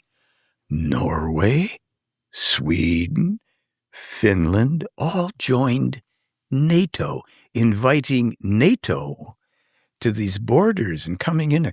And when you start reading regular news about Russia and NATO and Scandinavia and all this stuff, you start to see that there's a lot of things that that's kind of interesting. Well, it became more interesting when in 2011, Russia moved and created bases in Arkhangelsk, military bases in Arkhangelsk. 2011 was also a year in which I went and visited Billy, and we were making a film where we have like 50 of these prophecies in the film. I may have given you that clip. And he also spends some time after the main filming of questions and answers and all. He talks about, oh, yes, the Arctic. I don't know if this is official yet, he says, but there's going to be the vying for power and control at the Arctic, and eventually, he says, at the Antarctic, but at the Arctic, Russia, Canada, the U.S., and China or Great Britain or whatever, all these countries are going to be pushing for control of mineral rights. He goes on and on, the film clip, you see him. He keeps saying, I'm not sure, we have to check if it's official yet. No, it hadn't happened yet. But in 2011, the Russians had moved their troops there. And that is when, within a year's time, I had sent the information to a man I had known for 50 years, physicist, physician, retired, who did not believe this case that I was involved in was even remotely real, although he allowed himself to be interviewed for a film I put out in 2012, just generally speaking about extraterrestrial life in the universe. Yes, speaking as a physicist with these things, if these are present, there's no reason why they wouldn't be present to some degree. He carries on about the certain elements in the human being would be required to have. But then after I send him this information, he says, bring your camera. I have to change something here. because he had thought that Billy must be like a crazy person. And he goes and says, Billy Meier is not a schizophrenic. He's not a crazy lunatic. He says, I was in the American military and I was stationed overseas and we flew flights over this area, reconnaissance. It's under cloud cover for a great part of the year. And he says, what Billy is saying here is a strategy. He says, most people don't understand the Russians, but this would make sense in terms of a staging area, not only for Scandinavia, but to come through Alaska, bisect, come through Canada, come into the U.S., if they were going to come across the frozen straits or whatever there. And he said, look, I watched what this man is saying. This man is about peace. And he's saying things that our military, our government should listen to. And he's not a dangerous person. He did a 180. Mm-hmm. And this is a guy who really, gave me it's nice to see you after 30 years, but what are you doing with this stuff? So that was his take that was based on his experiences in the area where he thought strategically. Oh, gosh, strategic. I wonder who. Okay. So Billy then does this thing about the mineral rights. And recently, in the past couple of years, within the past 2 years, for sure, there has been this stuff in the news. As a matter of fact, that attracted the attention of a man named Clayton Morris in the U.S. who has a show, Redacted, who had interviewed me a couple times on Billy Meier's evidence and all this. And he started to look into this material, and he puts out a clip saying, about this, by the way, Billy Meier wrote about this. It's copyrighted. It's texts are, I'm going, okay, Clayton, keep going, And as he had, when the thing with the pyramid came up, and he's talking to a guy who was talking about the research, they found, this great spaces underneath the pyramid. And Clayton says, well, Billy Meier wrote about that in 1953. Let's talk about that again, because that's where we started. Yeah, we jumped around a little bit, but let's get back to that. There was this secret faction in the 70s that was under the pyramids, that was kind of a defector from the Pliaran in sort of this like darker version of them that wanted to enslave mankind. They're living under the pyramids currently, controlling world leaders or manipulating them, influencing them. So what happens there? Yes, this is where the juice of the matter. Thank you for bringing me back to that. So Asket and Billy, I think it's Asket being the new teacher. Okay. She picks him up, and they go to Egypt. They leave the ship, and they go to the pyramids, and somehow she knows where this entrance is that goes. You can walk way deep down, but they also had devices that would render them not visible, out of phase with our, visual spectrum. And they were not communicating past the point they entered. From what I understood, they were communicating strictly telepathic, conversations telepathically. And this is something that Billy supposedly was capable of doing since he was taught by Svath as a child. Okay, so they're walking down these steep corridors, staircases and all. And he says, we had to silently pass by these beings that were standing there, armed kinds of things, and ask us, explaining that they're not people. These are robotic guards, and they would kill anything that could come down there. That's how they were programmed. And they finally get down into the belly of the beast, so to speak. And I think it was 1 to 2 kilometers below the pyramid. And he says, we enter this huge room, a space, very high and big room that has been somehow created under the ground here. And in this space, there is a large craft. There's a large, what we would call UFO or spaceship or what have you, huge, and smaller craft. And then Asket directs his attention to a kind of like a stage or a platform that extends for a little ways, because on it has enough space for what Billy is saying. Oh my gosh, that's the cross of the crucifixion. And there's the spear of destiny, the crown of thorns, the bloody nails. These are the artifacts from the crucifixion. And she says, no, they are not. They were made by these people. But if your scientists on Earth would test them, they would carbon date that period of time. She says, certainly the crown of thorns, the crucifixion, the cross of the crucifixion, which was not this. It's a Y-shaped cross. This is explained in the material, how that crucifixions actually worked at the time. But that would be already turned to dust, not, more than likely. Now, there's wooden artifacts that have survived, but they're saying, no, that one would be gone because of the time, the way people would treat these things at the time. And that is evidence that would be called up by a man named Reinhold Schmidt. I think it was actually Reinhold Schmidt, who was, quote unquote, a corn merchant from California, who has been under the telenatic control of this Bafath. He believes he's been on the board of craft, which he has never been, because they create what are called real visions. And Billy was explained and demonstrated what real visions are. He's described this. It's like, oh, well, how did we get here? Suddenly she says, we're not really where you think we are.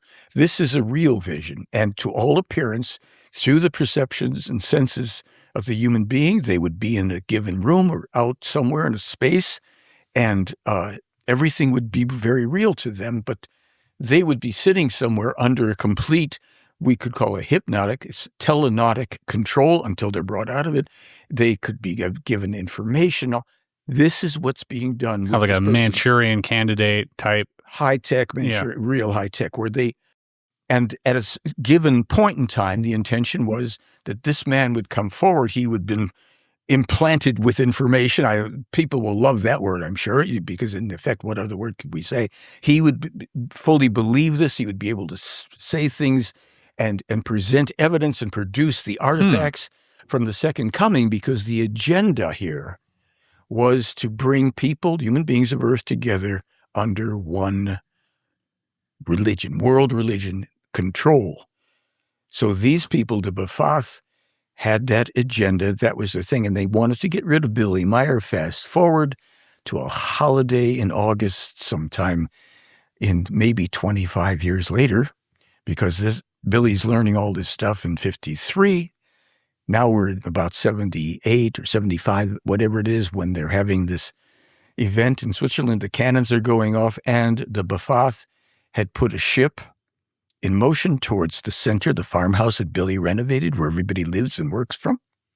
And above it, though, because the Plejaren knew this was coming, they have screened from visible or any form of detection one of their craft right above the center.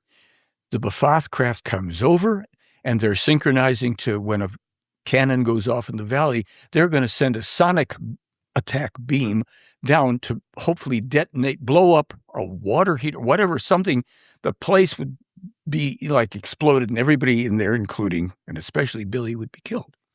Except what happens is that the blast from that goes down that umbrella, that bell, that the ship is, letting it flow down, and hits the ground. Now, technically, at this point, the Plejaren have been attacked, and they are non-aggressive, but they defend themselves appropriately, depending on the nature of any kind of an attack. And in this case, they send their ship they get a hold of that ship, they eliminate it. It was robotically controlled, and they go prepared for this. They remove this whole host of people from underneath, and they close in and basically leave no trace of their, headquarters.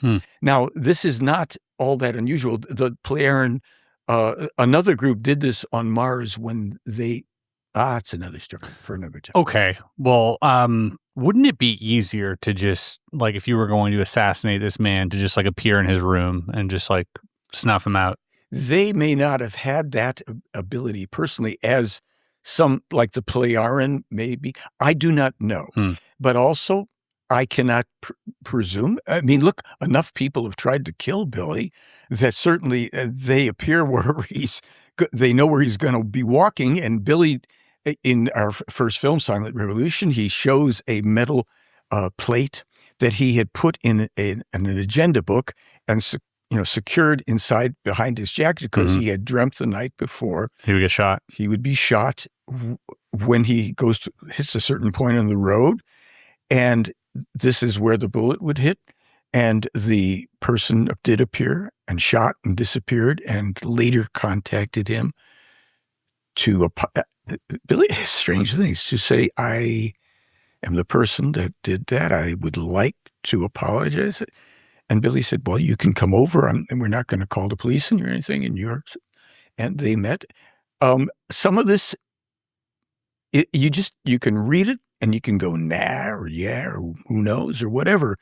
But Billy has, he's defended himself against, as I think I may have mentioned, there was someone in the bushes with a long gun who shot at him and missed. And Billy was packing one of his weapons, and we show his weapon cabinet is pretty impressive. Jack says to him when Billy's pulling out these weapons, he says, in Germany, asks him, isn't that a bit aggressive? And Billy says, no. And this is my bulldog revolver, and this is my Kalashnikov. And when you see his image from being the Phantom in the Middle East, and he's got the Arab headdress, he's got the Swiss jacket, and he's packing a 357 Magnum and a knife and all. And this is the guy who was bringing in serial killers and mass murderers without harming them. Maybe he wounded them if they shot. He said to me one day, it was actually cute. I never killed anybody. If they shot at me, I wound them so the authorities could come and take them. And indeed, somebody had managed to put a slug through what was his left arm early on. There are things that are a little strange. There are people who have witnessed and attested to things like, well, Billy was bringing the tractor. We were going to move the cast iron stove that had been delivered. And then Billy stopped the tractor near it or something, and he sat in it. And then the stove came up in the air and came over, and it settled down. There's a lot of stuff that Billy did in the past, occasionally showing off a little bit. And he was told at a certain point, or he knew. What do you mean, that he had telekinetic ability? Yes. Billy did. He had a lot of abilities. Really? This is this is the stuff that dazzles people. This was sort of, obviously it bedazzles people because I think it has to be out there. It's completely magical. Like, why? How would that occur? Was he bestowed ability, or he earned his ability? For instance, there was a woman who said something about Billy was over here in the house sitting down. It was something she determined. Here he is, and she said she went out and walked out back, and he was sitting there, and he had not passed her. And he did some little tricks for people occasionally early on because he could, but he had to not do that past a certain point. And Billy's got some kind of abilities. One of the more recent assassinations, he steps out and he sees somebody and he stands there, and a bullet comes, and he had put a water bottle in a shirt pocket. And he stood there apparently, and the bullet hits the. It's like Billy is an unusual human being who has had the most painful. You have your arm ripped off your body and all of your teeth smashed at the same time, and you're delirious for 30 days because they amputate what remains of your arm without anesthetic, and you're walking around shooting into the air at imaginary things, and yet you've been able to, as a child, be taken and shown things and allowed to be in a craft on your own to go places, and stories, it can't be. Okay. But is it about proving that, or do we, like you said, if this could stop many people over here from going any farther into the material. Some people would just go, wow, I want to know more, and bypass it. This is what it is. It is what it is, and it's up to each person to decide. At the current counting, 928 public Contact reports. Yeah, for the public. Many others, it's just private information between him and them. And when you go through what they did was so clever in these reports, and I saw this early on, they not only number each of these contact reports, this is our official meeting, 928 contact report, they number every sentence that the extraterrestrials speak. Why? So that you can go and verify it? Yes, because they knew they're going to start giving him information about things, and people are going to say, oh, you've obviously backdated it. But you see, they published starting in German, then it gets to English and Italian and other languages. Every contact 215, sentence 1. Yeah. Sentence 1. You can also reference, like, if you have a question, be like, wow, see section 115 of whatever. Yes, that's all there too. Mm-hmm. And, it's like people said, well, he's backdated this or that. I said, that's why when I come back to the Hanok prophecies and the WTC, it'd be easy to say, well, he backdated it because that happened in a year earlier than the first English publication was. Yeah, but what about the information about Russia moving its troops to Arkhangelsk? And what about one of the final items in that whole prophetic argument about in the future, Switzerland, the land of peace and neutrality, is going to make a big mistake. They will abandon their true neutrality and align themselves and work with the UN and or NATO, which will open them to being ultimately attacked and invaded by the powers from the East, meaning China and Russia. When those things happen, while Switzerland will be very safe for a long period of time, but no, this is, and they published that book, I think in 2004, it's in there. And all these things that you can go through and go, wait a minute. And there's other things that weren't necessarily so glamorous here and there, but they were foretelling events.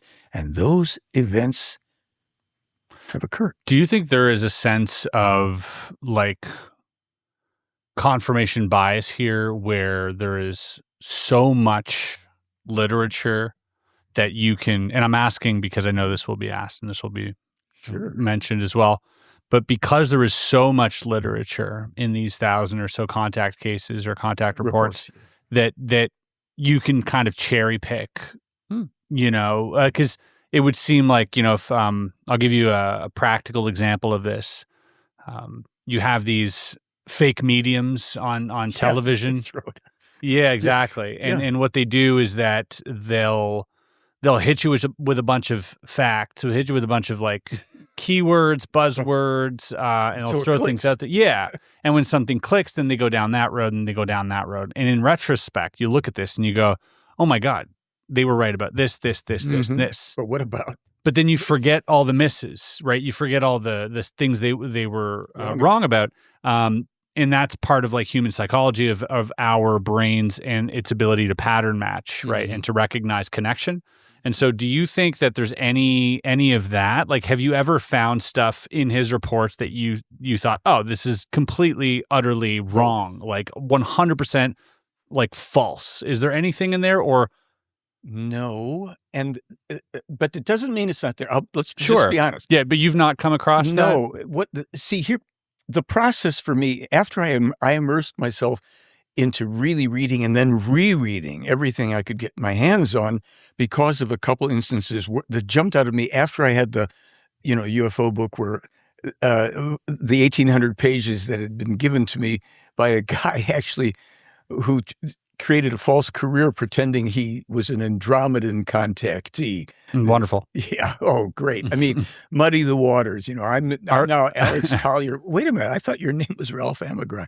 No, I'm an Andromedan contactee. Is that why all of your predictions, every single one of them are wrong? Okay. We'll leave that for the moment. For an hour or two, whatever you want. But here's what happened. And we're not offending all the Andromedans out there, just the one. Yeah. Just the one who, he's probably more from Orion. Yeah. So what happens here with this material, and it's fortunate that everything is numbered what they say, because you can get these reference points. Oh, I kind of remember it's in this kind of report somewhere.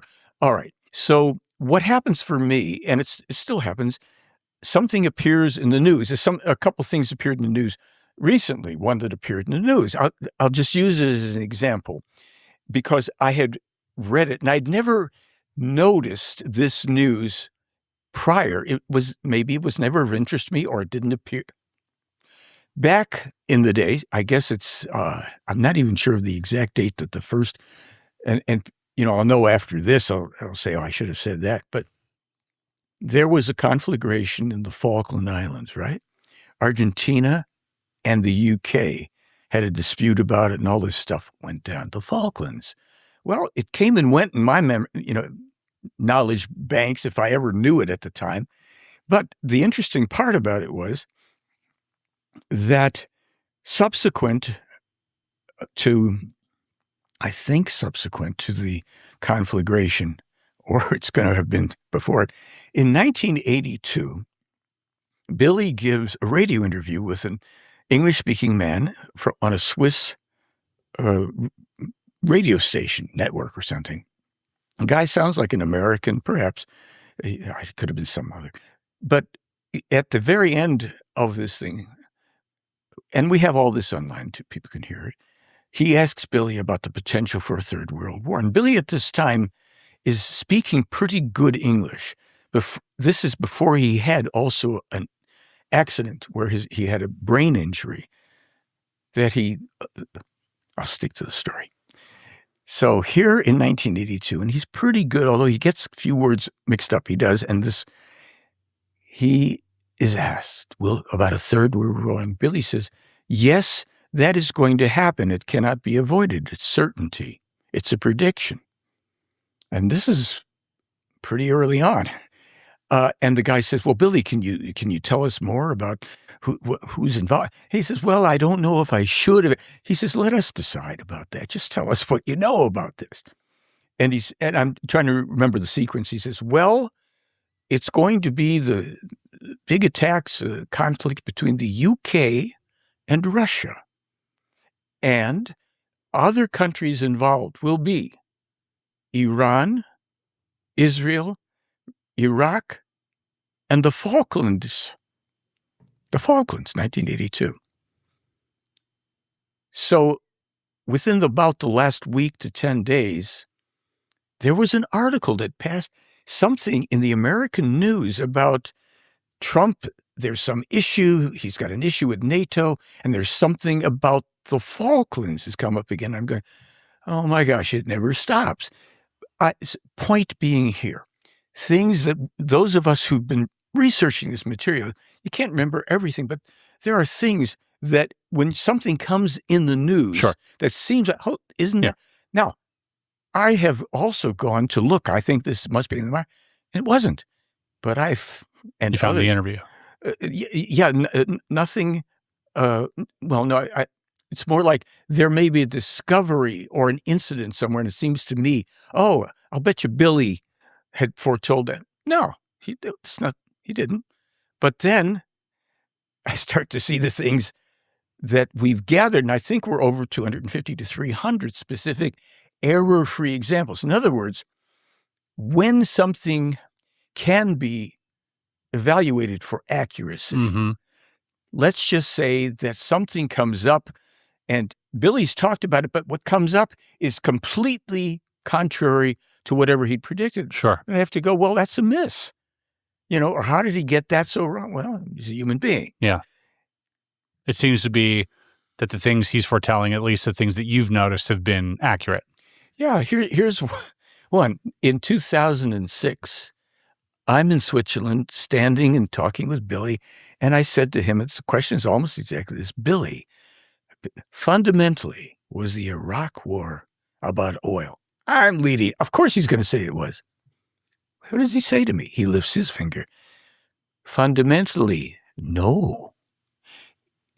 It's about your dollar. And if things go a certain way, you may as well roll cigarettes with your paper money. He's just riveting me with it. Well, I don't know at the time what the hell he's talking about. But I put the video up. It's up there from 2007. I posted it. And I've been watching the trend economically, the petrodollar, everything that's going on now in the world now is helping to let's say, negatively influence the value of the petrodollar. On top of that, as early as 46, 48, his teacher, and he's written this all down and there's numbers, is talking about how a megalomaniacal, Hitler-like dictator will arise in the U.S., who will be just full of himself, an incompetent leader who will cause great trouble in the world. And in his delusions of grandeur about himself, he will start to make trouble. And he mentions Persia, China, Russia, and other countries. He will threaten them. He will create problems in the seas and barricades and tariffs, foolish, illogical tariffs to punish people. There's a lot of this. When was this written? 46. In 1946. Yeah. It's 46. 46 and 48. And he was talking about things like this. That's absolutely. I mean, it does seem to pattern match, obviously. But I would also, say that, like, if you're speaking to these beings and these beings are telling you these things, which do sound prophetic, like in the sentence structure, I mean, yeah, they have a sort of a generalized tone to them. As like, oh, there will be this person in the, but why don't you just name names? Like, if you're that certain, why don't you just say, oh, well, Donald Trump is the guy, or like, there's a reason for that. What's the reason there? Look, let's say they publish that the guy's going to be a year old, whatever it is, they're going to then start influencing people in a direct way where they are going to interfere. Now, they also know that this is going to be obscure, and not that it's esoteric, but it's going to be disregarded obscure. For the most part. For the most part, it's going to be disregarded, ridiculed, and everything else. They did in the earlier days, in the 70s, for instance, they would tell him the names, they gave him the names of kings. This king is going to be assassinated. This man will be assassinated, and they will think it's from this, but it will be. And they gave names. Yes, but it will be the Israeli Mossad. They said it. They said their secret service, which, like many times, has been and will be behind troubles in your world, they will cause trouble here. And they say, in retaliation for the terrorism of the Israelis, there will be terrorism from the Hamas and the Hezbollah. So that is not to say that those don't produce terrorists. It's just, we could say, because in this material, and this is something that got me early on. When I read it early on, when they were speaking about things, I literally thought, wait a minute, are these Nazis from outer space? They're pretty anti-Israel. No, I guess you could say, but because they tend to speak in a factual way, for the most part, including about things, Billy can get very they're not colorful. Against the people. They're just against a situation. Yes, and against those who are part of the population who will do these things. And they sometimes go to pains to say, this is not about all of the Palestinians or all of the Israelis, but it is that faction that has this agenda and that will bring, no peace to the world.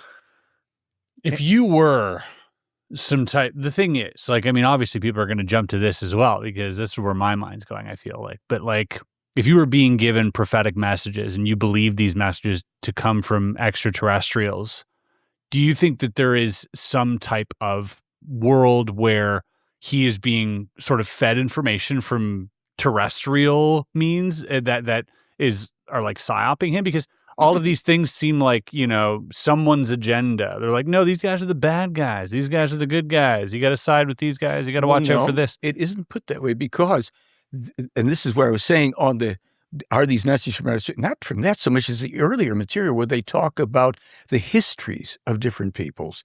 And these people did this and those people were doing back long ago. This is Switzerland right after Nazi Germany. And he's getting messages saying, like, we got to watch out for Israel. Is that like... Well, but he also... It seems a little close to home. It could be. And some, people can feel sensitive about that, but they are equal opportunity offenders. I mean, really, this is what I did come to learn. Because also when they start talking about things like America is behind most of the problems of the world and the terrorism that has emanated from their seeking hegemony, worldwide control as it's been since the inception of that country. Whoa, that'll set you back on your heels. But they've also described the origin of the Israelis, and they've gone to, Israelites to say they never were a people. They were peoples who came together under the influence of an extraterrestrial whose name was known then as Jehovah. And they had information on a lineage of extraterrestrials, Aros 1 and Aros 2 and Jehovah and other names. And many of these were connected with the Giza intelligences. This is a thread that when you pull it, the sweater starts unraveling. So I understand the tendency, people will jump on a thing. I jumped on things. And then I read more and I read more and I read more and I started to see the balance here. I'm getting the intention here is that we dig into learning about our world, not just what we're getting through the news. I mean, nowadays, more people are asking questions, but even in our country, we don't get certain news that you may get in Switzerland or you may get in Morocco or you may not. We all know there's manipulation and what they have foretold about what's coming. The manipulation when Billy in 1958 speaks about first America and then the EU, which didn't exist yet in 58, will biochip every man, woman, and child on the face of the planet to control them so well that their every movement to the meter, to the inch, can be determined and controlled. 1958? And when he, in 1958, also says that that things will develop so that the people will lose their ability to determine the truth. Their eyes will no longer be able to know if what they're looking at is real. It will be so effective, the deceptions. I mean, we had George Orwell as well, speak of similar things, and Billy's not the only person. Isaac Asimov, and we had a lot of literary sort of giants talk about these concepts. People who had foresight and forevision about things, and it's just that the volume, specificity, and so far error-free, unfortunately, I don't see that record. Now, there's a woman, what was her name? Blavatsky? No, Baba Vanya. The prophet. That wasn't prophet. Yeah. Edgar Casey, who had certain abilities, and Billy had said Edgar Casey was a genuine seer. It was an interesting form of a kind of a schizophrenia whereby only in this state, when he'd go to sleep or whatever, he could see. And his specialty, I think, was mainly medical things, and some things he got very right about many things. He had this ability. So Meier, it's not like I'm the only one who can do these things. He even said that with Nostradamus, he says people don't interpret correctly. Some of the things that they think either have happened or are happening are still futural with Nostradamus's prophecies. And when you get into reading, when Billy starts opening up and starts teaching about things, you go, okay, I think after maybe the 8th or 10th read, I'll get all this together, because this is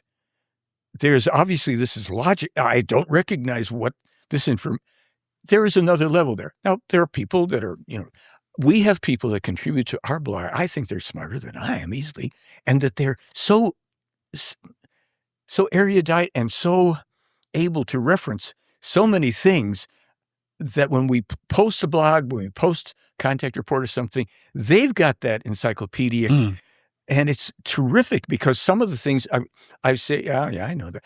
I don't remember that. I never even read that contact and all. Thank goodness so many people can source on this. And that's what makes it so interesting, because they also see these aspects and the reasoning why something, this makes sense now, why they would have told him that at this time. Look at this in light of that. I'm following, and I think it's definitely interesting and worth looking into more specifically to try and at least find some inconsistencies, and therein, if you can't, then hey, that's even better. what I would also say is that like there are similar prophetic sort of very in-depth intellectual and stimulating ontological, philosophical messages that have been given through, other channels specifically. And I use that term very specifically, but, raw contact or the raw material, these things, they speak similarly about things. And recently there was a documentary about Puharich that came out and sort of, the nine and the teachings of the nine. These were the nine people that he had, which were channeling these, these beings or whatnot. But the messages seem to all coincide. They're not conflicting on very many things. They're pretty logical and for the most part coherent and friendly and understandable. But yesterday we spoke about, I had asked you, like, why Billy? Like, what's going on here? Why not? Why won't Ptah or Semyaze or any of these beings just come to the podcast, come sit down, have a chat, let the world know? No one's going to believe him anyway, so what's the harm in it, right? And then you said, well, Billy was special. Well, I mean, as soon as we say special, we think there's an exalted status there. Well, there kind of is with him, because you had said that, he follows like this sort of long lineage of prophets and that they've delivered these messages to, all of he is like the seventh one. Seventh and final person to do Seventh this, and final person, right? So there is this lineage of almost royalty. Like there is the chosen one aspect to this. We're leaving something out. Okay. Let's say somebody's quote unquote. There were in this material, if I'm correct, there was a few other people potentially who could have done this gig, possibly. I think there was one or two who were made aware of it somehow, who declined it. Some who may have died, whatever. So here's this guy is, who were the ones before? I don't know the name now. Possibly because they didn't name who the woman was, but I think it could have been Madame Blavatsky. Possibly. But who are the ones prior? Oh, the prior. Yes. Well, you've got Enoch or Henoch, Elijah, Isaiah, Jeremiah, Emmanuel, we'll get back there, Muhammad, and Billy. Now, this will drive some people crazy this way and the other way. So we've heard about Enoch, Elijah, Isaiah, and Jeremiah. But let's also just for a moment stop before I answer the rest of it and say, choosing back. We are in a world that since the early prophets, and probably before, anybody that stood out a little bit in a certain way, it's not like they are going to treat them especially kindly, because they are going to come with material and information that isn't going to be welcome, or there's no reason for them to come. Emmanuel was crucified. That's the name of the man, according to the Meier material, the real man, who was falsely named Jesus Christ. Now, okay, wait a minute. So we go 7:14 Isaiah, and his name shall be called Emmanuel, not Jesus. Well, what about the New Testament? Matthew 1:23, and his name shall be called Emmanuel. How's that? Well, Billy Meier, along with a Greek Orthodox priest, I think it's about 63, 64, right in there, telepathically are led, story goes, the outskirts of Jerusalem, there's a hillside, a burn or a hillside, and at the base of it, there's a hole in there. Now, Billy knows that this is something he's long been informed he will be involved with. The man that he is with is named or called Isa Rashid. He speaks some Middle Eastern languages. He also can read and write Aramaic and German. Interesting. Billy kind of knows where this little hole's going to be, and they had brought flashlights and the tools to dig, and they dig their way in. Turns out to be an ancient tomb. From all appearances, they're familiar. Yeah, this is a tomb. And there's stones on the floor. And Billy says, we unearth until we find certain things. They start. It doesn't take them all that long. They find resin-encrusted animal skin-wrapped scrolls written in Aramaic. These are sheets of, I guess, I don't know what but they're considered scrolls. They're written in Aramaic. Billy does not read and write Aramaic. He knows what Isa is here for, and he says, okay, you will take this and translate, please, and send me the translation. Isa Rashid says, I'm on it, boss, or whatever. And off he goes. Billy goes back to Switzerland. And within about 5 or 6 years, something like that, he gets the first third or so of this this overall document. And Isa Rashid said, look, I've translated this much of it, but there are some powerful people in Jerusalem who know that I've got something of interest. I'm taking my family, we'll take the scrolls, we've got to get out of here. Story goes that it includes in there, I will get in touch with you as soon as we are safe. They travel and they get into Lebanon, into a village in Lebanon, and there is it's a refugee village or something. They have been invited to a home somehow. They sequester the scrolls in a wall there for safety. Within 1 week, the Israelis pick of all the refugee villages, that one to raze to the ground, burn, destroy everywhere. Rashid and his family get out with their lives and themselves. The scrolls are gone. Oh, this has got the makings of a conflict, doesn't it? Billy doesn't hear from him further until something happens, and a few years later, I think it's around 1974, he learns that Isa Rashid and his family have been machine gunned to death in Baghdad, ostensibly by the Mossad. But Billy has received all of this stuff in German. Now, he gets about as an editor, trying to make sure everything is lining up editorially.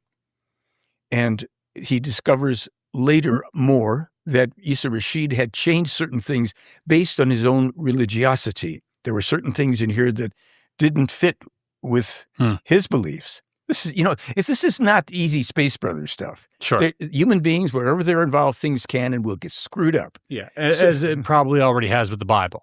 Oh, for sure. Yeah. Well, but all that stuff is written post-events and changed, manipulated. So we said this is really about the real man whose name was changed to Emmanuel, from Emmanuel to Jesus Christ. We've got the Old Testament, one mention. Billy didn't put it in there. Another mention in the New Testament. So this attracts the attention of a man named James Deardorff, professor of comparative religions, Oregon State University, and also, I think it's meteorology. And he said, I just heard about, Bible hoax. Let me at that one. And he goes and he digs into it, a year and a half, whatever it is, comes out with a publication, his own book called Celestial Teachings. And according to what he was saying early on in the book, this Talmud Emmanuel is what it gets called, resolves over 350 inconsistencies in the book of Matthew, 150 of which were not even under discussion at the time this was published. And he says, I've gone through this, and he shows you line by line by line. It says this in Matthew, it says this in the TJ, or it gets called the TJ. Sometimes extremely similar, almost, other times not. There's differences. And they tend to be, as far as a biblical scholar is concerned, important differences. And also to people who... What differences stand out? Do you know? Well, this guy isn't floating up to the sky. And apparently, and I think it's within here, he knows that he will walk a very dangerous, bloody path here. And this is where in the prophecy section, chapter 25, as I recall, this is a huge book and I don't have it all in my head.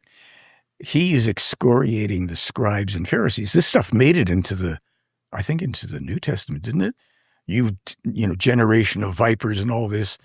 And but he goes farther, what isn't apparently mentioned in the Old Testament, in the Torah or the New Testament, where he's saying to them, you have deceived and murdered your friends so that you could acquire their belongings. He's laying it out for them, and he's shaking his finger in their face saying, Emmanuel. So he's, the guy that could turn over the table in the temple. I think that may be in there. And he says, in 500 years comes another true prophet who, like me, will carry the same teaching at this time. And unless your distant descendants and the distant descendants of this prophet, whose name will be Muhammad, can come to a just and conciliatory peace with each other, it will be a bloody time and few will survive. And there will be also a false and evil cult who will gather around this prophet and falsify his true teaching. And this is stuff, Billy, Mr. Bullseye, walking around. But he's published information what the real teaching of Muhammad was. It's also contained in a book called The Goblet of the Truth, along with the true teaching of the previous prophets. And it's essentially, it shows you how the teaching is the same. And Muhammad didn't marry 9-year-old girls. He was a champion for the rights of women and a protector of women. He did not believe in a jihad where you go and start slaughtering your enemies, according to this information in the Meier case, and that his mission actually was to stem the rise and power of the Catholic Church, which otherwise would have fully enslaved the world. I think we've heard of things like crusades and inquisitions and all of this stuff. And there's quite a bit of information in the Talmud then and in other writings of Billy, especially if people read what Muhammad has supposedly spoken about. You're seeing consistency about the love and the peace. And they speak about something. This is where the core of the case comes in. This is where Billy is the man, if you will. It is what was formerly called the spiritual teaching. And then Billy finally, after decades, says, this is an incorrect word, spirit Geist. This is, or even in German, its origins speak about ghosts. And no, this now is the time. You understand this is the creation energy. Well, what are you talking about? There's no deities. None of the religions are founded on a true deity that created everything. And I even knew a guy who thought he was in touch with the so-called Elohim, creators of all things. Okay, so there's no shortage of religions. There's like 4,000. And there's certain very primary ones. And the ones that have, the biggest recognition and following, they all basically stand on this premise, if you want to, when we talk about things we believe or not. What's in this book is true. Because this book says it's true. Sorry, folks, that's the evidence. You can say, but artifacts have been found. You'll be able to find artifacts throughout history and tales about them, some of which are right, some of which are not right. We're talking about something where this great cosmic reality in this teaching is true because the book says it's true. In the creation energy teaching, Billy is speaking about something that addresses the greatest existential questions in humankind. They've bothered me since I was 10 years old. They've probably bothered many people, but we have to push it on the back burner because, as Billy said, the human brain is not greatly equipped to deal with. But here's how you can start to get educated. Because I said, look, Billy, what's outside of space? How far does it go? How can there be nothing? How can there be nothing? And then how can something arise out of nothing? And that's something, kaboom, we have reality as we know it or think we know it or whatever. We have things in this reality that have different durations, different vibrational frequencies. This lasts longer maybe than this does. Glass and metal, but things have a perfection. They have a duration. Science relies on certain things and they can find out where these things change. And this goes on for everything, seen and unseen, and almost everything that we see, with the exception of that which is natural, is idea made manifest by man, and the rest is idea made manifest by what? Well, you want to start attributing it to your God of love and mercy who goes out and slays the Canaanites and tells the Israelites to slay 20,000 people, or in this other religion to do that. Where is the love and mercy? Well, when Billy starts talking about the teaching, which he didn't create, and which is a teaching the Plejaren have access to and levels of it that we don't, if we can deal with the information at the level that it's intended, if you will, for our development, for our evolution. And Billy has said, the meaning of life is the evolution of consciousness. Struggle with that one for a while.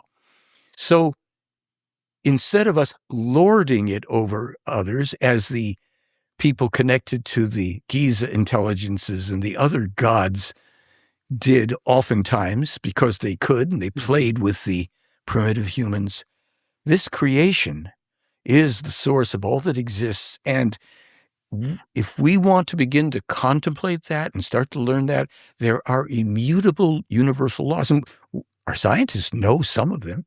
There's some other laws too. And there's many laws that if we start to understand the laws and the recommendations, things that are simply recommended for humankind, this is no punishment. This isn't about you're going to be dipped in hot lead for eternity once you pass out of this life unless you believe in me. There's none of that. Is there any merit in Billy's reports that reference the Hermetic principles at all? What would those principles be specifically? I think there's 7 of them where everything is mental, like everything's, in the mind type deal. I'll try to name them all, but I'll surely miss some. So everything is mental. There's a masculine and feminine to everything. Everything is in constant motion. Everything is fluctuates like in waves. There is no opposite, only varying degrees of the same thing. And then there's 2 others that are eluding me. So yeah, around those lines, which seem to be what we're discovering in physics anyways. Yes. But is there anything similar? Yeah, I'd say, but in saying that, I have to tell you that while I understand, and I'm going to give you some comparables or whatever, I'm at a very early level of life of understanding the teaching. We're all, no matter, the bandwidth here between the lowest and highest on earth isn't that great. So, for instance, Billy has written a phenomenal book called The Might of the Thoughts and how the mind works, how thinking works, and things that we take for granted that are maybe backwards or something. In other words, we think that if we feel a certain way, we're going to think a certain way or whatever. Thoughts precede feelings. Most thinking is done below the conscious level, and if we take the time and trouble to become aware of this ongoing thinking process 24/7, we then learn to control the thoughts. We are aware that we're thinking, and we're aware of what we're thinking, and in that responsibility is, do we continue that train of thought, those thoughts? Do we modify it? If so, which way? Do we take a different direction? Do we put a halt to that whole and Sure, but you're talking about like emotional alchemy or well, whatever. it's more, you could say, even mental alchemy, because this is done through the thinking process, and that is what leads us to feel certain things about things. Sure. Think about it, and you start having feelings, and then there is another thought and a decision about action or inaction. That's this book. I mean, that's the junior kindergarten takeaway. Yeah, I realize there's a lot. Oh my gosh, he's written over 60 books, and only maybe a dozen are translated into English. He's written about reincarnation, rebirth, death, and dying, fluidal forces, swinging waves. Again, you can see certain things here that can be reflected as I'm seeing it without understanding fully the Hermetic teaching, because there are people in the distant past, great philosophers. Rosicrucianism, feels aligned with this a little bit as well. And Yeah, but there's things I'm sure that are really not. Because remember, even in the world of disinformation, you get 20% of the truth and you wrap it in a lie. That was taught to me by a guy who passed away recently, a guy named Ed Dames, who used to be... I met Ed. I interviewed him. I helped create his first technical remote viewing home study course. Really? I worked with him over a period of a bit more than a year. Did you ever I learned how to do that. Did you ever do any of the spooky targets that he was looking into? Well, he taught me and 2 other people involved in the production team how to do it. Yeah. And we could do it. And here's the funny story on it. It's a short story. I mean, he showed us and we were able to get the target. That was good. We were to go to Hawaii to do this production. And basically, I had created the introduction between him and the guy who owned the production company. And because I'd listened to all of his appearances in Art Bell, and I thought, wow, this guy's got what I'd call an oral charisma. He's very engaging, and he's saying a lot of things. Wow, this is really cool. So I got in touch with him, put it together, and I said, hey, I think a cool way to do this is how you could teach this course on videotape. And basically, I really kind of helped design that, and we worked on it. And what we were to do is to go to this guy's studio in Hawaii and start the production. And I thought, I wonder what that guy is like. Took the piece of paper, because remote viewing, you have a target and you start by using pen to paper or pencil paper, whatever you're going to do. And I drew this, this oblong face and curly hair down the sides and square glasses and stuff. And these features, I swear, if you will, we get there, the door opens up and this guy comes out. This guy comes out and I'm going, okay, that's pretty interesting. Did I ever go back to do that? No, because I don't want to fiddle around with that. You can make mistakes with these things. You can get it right. There are people that are good, people that weren't. I learned it from Ed, and I learned certain things because there was a lawsuit then. People sued each other, and I was the expert witness for having studied all of his... There was some controversy in the remote viewing field. Now, sadly, Ed has passed away recently, and may he rest in peace, but he was definitely charismatic. And, I remember going out to dinner with him and my friend Nelson when we were down this journey looking into remote viewing, and he was just the most entertaining, charismatic person. Like, always got a joke, and always trying to make you laugh, always had a story. He was talking smack. He was very confident in what he could do. But one thing that seemed to be, very true about Ed was that undeniably he was good at teaching remote viewing. And a lot of people wanted to, they wanted to slight him for so many reasons, and because he was a bit of a loudmouth. He was like he was, he had gumption, and he didn't care about what he said. He's like, this is the way it is. Yeah. He was in the Army, and that's kind of, and that ticked a lot of people off, I think, and so I think people got on his back for that, but. One thing that you couldn't deny is that, like, the students that came from Ed were some of the best remote viewers. They had like some of the best teachings and stuff, according to Ed. Yeah. Okay. I got called in this lawsuit by, I guess, did he do the suing, my friend? I forget who was the plaintiff and who was the defendant, but I was called by the producer as the expert witness because while this was in process, I went through every transcript of every prediction that Ed made. Right. Yeah. Okay. They weren't so accurate. No. I mean, this isn't speaking ill about somebody. He no. simply couldn't do it. I don't think Ed, I don't think Ed was a great remote viewer. No, he wasn't. But I think he was really good at teaching it. Yes. And that's exactly what we came away with. Yeah. And there were a couple particular things. I was hanging out with them for about a year. There had been an incident where 1 or 2 U.S. Air Force jets had been lost. I forget the number because I might have mixed up. But he came in one day. He was absolutely positive where it crashed and all this stuff. They found it in a different state.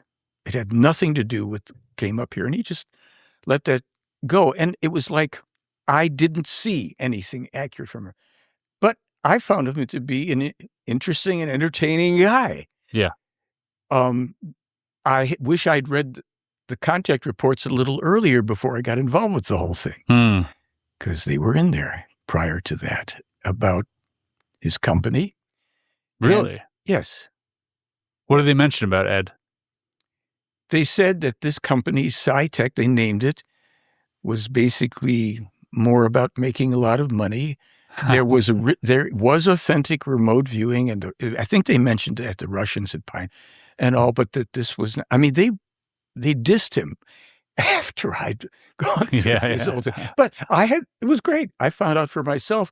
I had the experience that he could teach it. Sure, yeah, he could. So great, thank you very much. And then these guys are suing each other everywhere. And then there's another story that I'll tell you off camera about one of the people who was his assistant that I had a little pranked after the trial.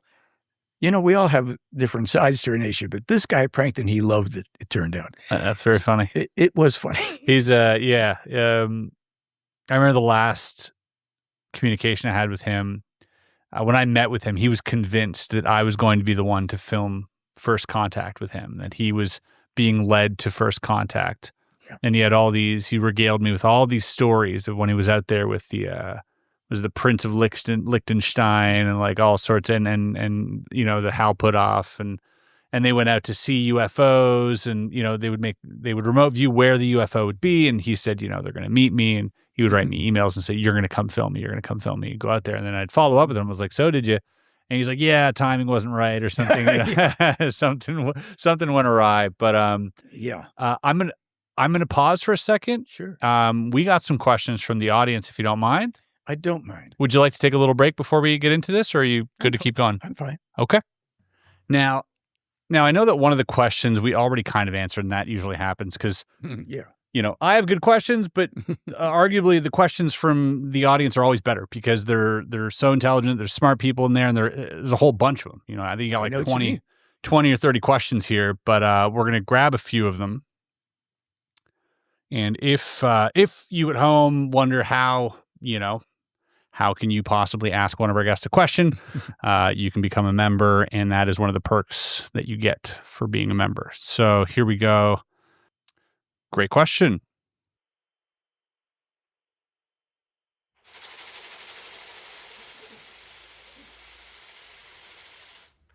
So this here by Alan P. Barker asks, Billy's visitations are ongoing. Was there ever talk of installing live video feed all around the area? It's a great question. Well, the contacts began in terms of the modern day, the stuff for public consumption and all in the 70s, 75. During that early time into the 80s, they're still I'm just looking at this, talking out loud, because they're still putting together an environment. No. Now, there were, of course, people who wanted to come to the contacts. And Billy speaks about this, and people who believe that they had a mission with the player and all that. But no, because, again, it was going to be frustrating for people in certain ways because they knew their agenda, again, is to start a controversy or contribute to something that started earlier, if you want to look at it that way, but to help get it worldwide. And the best way, it's this eye candy approach. There'll be other people who will snap photos, people in other countries who had taken photographs of these craft. So, okay, you're going to have the photos out there. Be patient. We're going to get this controversy going. We're going to talk about these things. But no, we're not here to keep this going in a way that, well, okay, that was okay. But how about we've got people that got some questions. Can you do a thing over here, et cetera, et cetera? It would just lead to more focus on the eye candy, which was not their purpose. That's my interpretation of it. Okay. Interesting. A lot of people out there love the eye candy, though. Of course. Who didn't if you're into UFOs and stuff? I'm a big fan of the eye candy. This is a great question.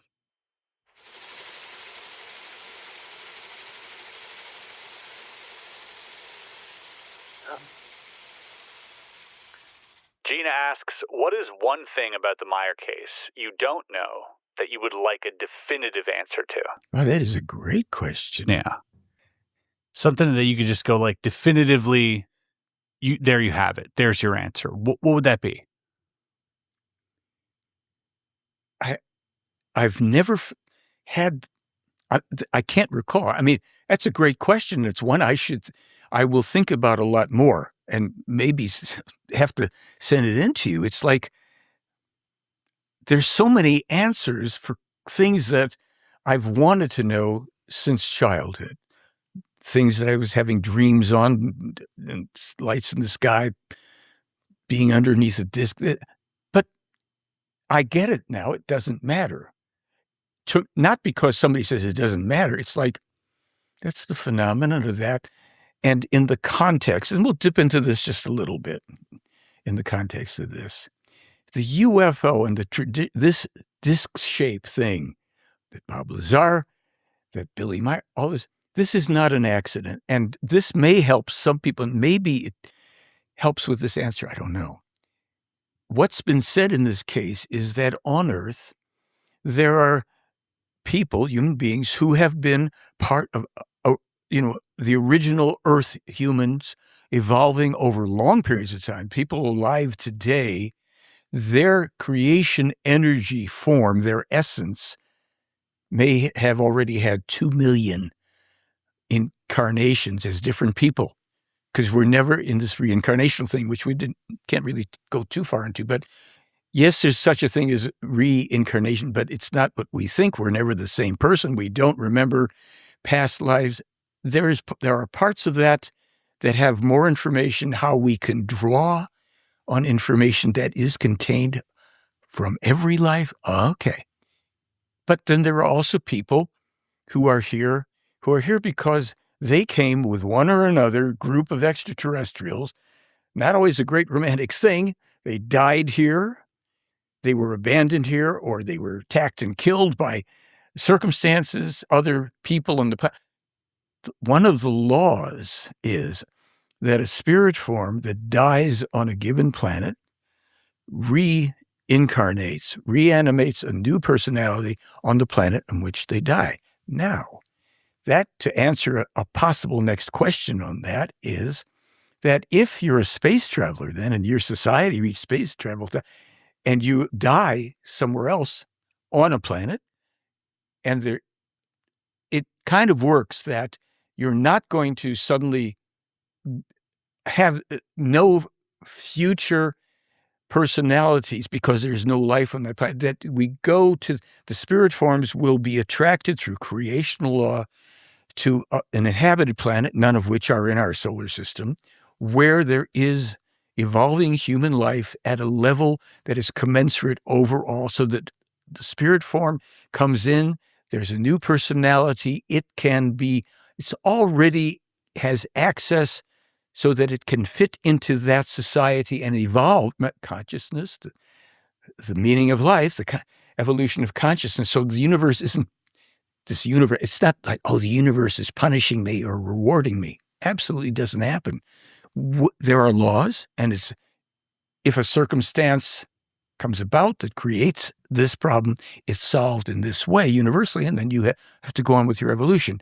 If there's a crash in space itself or something, and you die on a ship, the same thing of this creation energy form is attracted to the next habitable planet or evolution at this level. Does it have something to do with the EM field, like the electromagnetic fields of the planet? Not as such as I understand it, because it's more the evolutionary level of the human life forms on that planet. So that, because conceivably. But for life to even exist, there would have to be like an EM field to protect it from certain radioactive. That stuff is, part and parcel. There are those kinds of questions, EM fields, when you get into things about fluidal energies. What are those? And swinging waves, and how does telepathy work, and what are ghosts, and what are apparitions, and what are these supposed paranormal things? There's nothing paranormal. There are things that happen according to known laws, or we don't yet know the law, or it's a hoax. It's pretty simple. Yeah. So we have some of all of that going on. So this question, to come back to it, I don't know what question I still have. I'm being honest, and I may well have some. That's a great question. Was there a question in the past? I'll reframe the question here. Yeah, there was. That was burning and that you had answered? Yeah. Now, yes, to a degree. As I said, I wanted to know what came before the beginning. How did anything come into being? Billy's got an entire book on that, and there's a new book that comes out. People will be able to get off the site that is also addressing this because he goes through that. And we've read some of the explanation about this because he explains things in different places, and he is a big believer in repetition. So you will find he'll say it this way, he'll say it that, so that we get the access to the information through the modalities that we're working with, right? Intellect, wherever we are in understanding. There are people at higher levels of understanding can go through things, let's say, a little more quickly because they already understand that. Most of us won't understand this. Some will. Okay. So on that level, do we have an answer for that? Yes and no, because that answer alone poses a question that the brain cannot get around. And even Billy has said even the Pleiaren. I asked him, said, do the Pleiaren know the answer to it? No, the human brain can only go so far. It's only, if answers are to that come about, they will only be in the higher levels and they've spoken about, well, what is the evolution of a human being? We will go through countless millions of lifetimes and years and move towards a more refined, more etheric, not total, semi-physical, you could use the word creation energy here, hyphenated word, form, until we are at a level of development where the next, if you will, incarnation or the reincarnation spirit isn't into a physical form, it's into the lower levels of the creational energy. This goes on. There's the AREA52. Billy's got a whole book on that. That book rivets me. It's just such a powerful, direct. So that was your answer to like, how far does it go? Where does it end? And it just kind of like there's levels to this. There's levels to it, and don't torture yourself. Work with that in the teaching. Start or continue so that you can start to answer more questions that also are very much about here and now life. Billy is an earth man now, and he said that to the Pleiaren. Because they offered to give him a fake arm. No, thank you. I'm an earth person. That's part of it. And he says, just practically speaking, if suddenly I appear with a left arm, how long is it going to take for some military to kidnap my butt and start taking me apart? I don't want that. Well, these are all great answers. This is definitely fun to talk about. Definitely leaves me wondering and curious more than anything. I'm going to, have to do some reading myself, but I have a feeling there's a lifetime of that awaiting me, so I'll probably not get to the bottom of it, unfortunately. Can I give you one? Because sure. I mentioned earlier off camera, last night I was thinking about something and I asked Andrea to make a note for me, and the 7-foot giants. Some people will remember a couple years ago, I think it was in August perhaps of 2023, where it was reported in Peru that 7-foot tall giants were abducting and maybe even harming people, women from the village or whatever. And it was this whole thing. And as soon as I read that originally, bang, it was one of those aha moments. I know I've got this. 1976. It's in books and everything else. And it's from one of the higher, creation energy levels that feeds in, that Billy cannot talk to, or he can receive, and he gets the teaching, and he has to work to make sure it's the way it's supposed to be, but he can't really dialogue with them. This is my understanding. There is a level that he can go back and forth, not that level. Okay, so this is the Petale level, and they spoke about the time that will come in Peru when the 7-foot tall giants will emerge from their centuries-long hiding places underground to molest the people there. And there's something tied into a quake in Udine, which I think is, or Udine in Italy. And indeed, I was able to find and I didn't look into that part again today, but I found that so I could send it to you. And that verifiably 47 years or whatever it is after that was published, that event occurred, right down to where and the size of the people. I think they also said they were red-headed or red-tinged or something, and that this was, an unwelcome thing. And okay, what's the chance of that 47 years? Because you brought up the point of, like a dartboard thing. Are they just throwing darts? We haven't found the holes in the wall. Sure. Yeah. So, and all of that. And at some point, I would like to offer our film to your audience, and let me know if I can do that. Yeah, definitely. Okay. Yeah. I'll leave a link in the description if you send me a link, or all the information will be down there if you like. Good. Okay. Yeah. Great. We'll leave that below. Thank you so much for coming here, for sharing this with me, and for being so rigorous in understanding about my skepticism to this case. It's fun to be able to have that dialogue, as someone who is researching this and doesn't really know where to put a lot of things yet. It's fun to just be offered at the very least, a new piece of the puzzle. I'm still a ways from being there, right? My conviction level fluctuates constantly. But nonetheless, I find this fascinating and interesting, and I think worthy of a deeper look, at the very least. And the two guys who've done the research, that you will at least speak the same language. Sure. And I am on the photography side. Yeah, that's one I want to watch. Yeah, sure. I'll definitely be touching it, and if anything, I'll just look up their work and have a look at that as well. But I encourage the audience to, not stop at the one thing. Maybe have a deeper look. And if you feel inclined to, look at some of the contact reports or some of the documentaries, I would, highly encourage you to do that. By looking at things, no one's going to say you believe it, and that's the one thing about this whole space and a lot of things when it comes to personal beliefs, which is like a binary thing. If you research something, that doesn't mean that you believe what you're researching. And I think it's a really important thing for people to practice is just intake information on a very unbiased level, and without, just pass it through your filters and see how it resonates. And that's it. You don't have to commit either way, yes or no. But I encourage you to do so. And if nothing else, you'll be potentially thoroughly entertained, and it isn't a complete waste of time. Can I throw a thought in? Sure. I've been asked if I believe in Billy Meier, believe in UFOs, and I've said no. When you know something, you don't have to believe in it. You could be wrong, of course, but rather than belief, I have the evidence in my experience, and so I'm comfortable as well with people who don't haven't formed their own determination. I try to answer.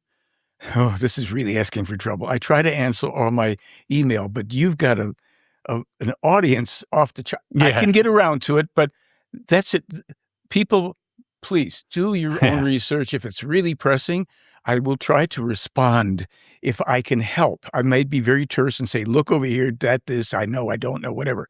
But you have opened your forum, your audience, your world to this, where most people with big platforms won't do it.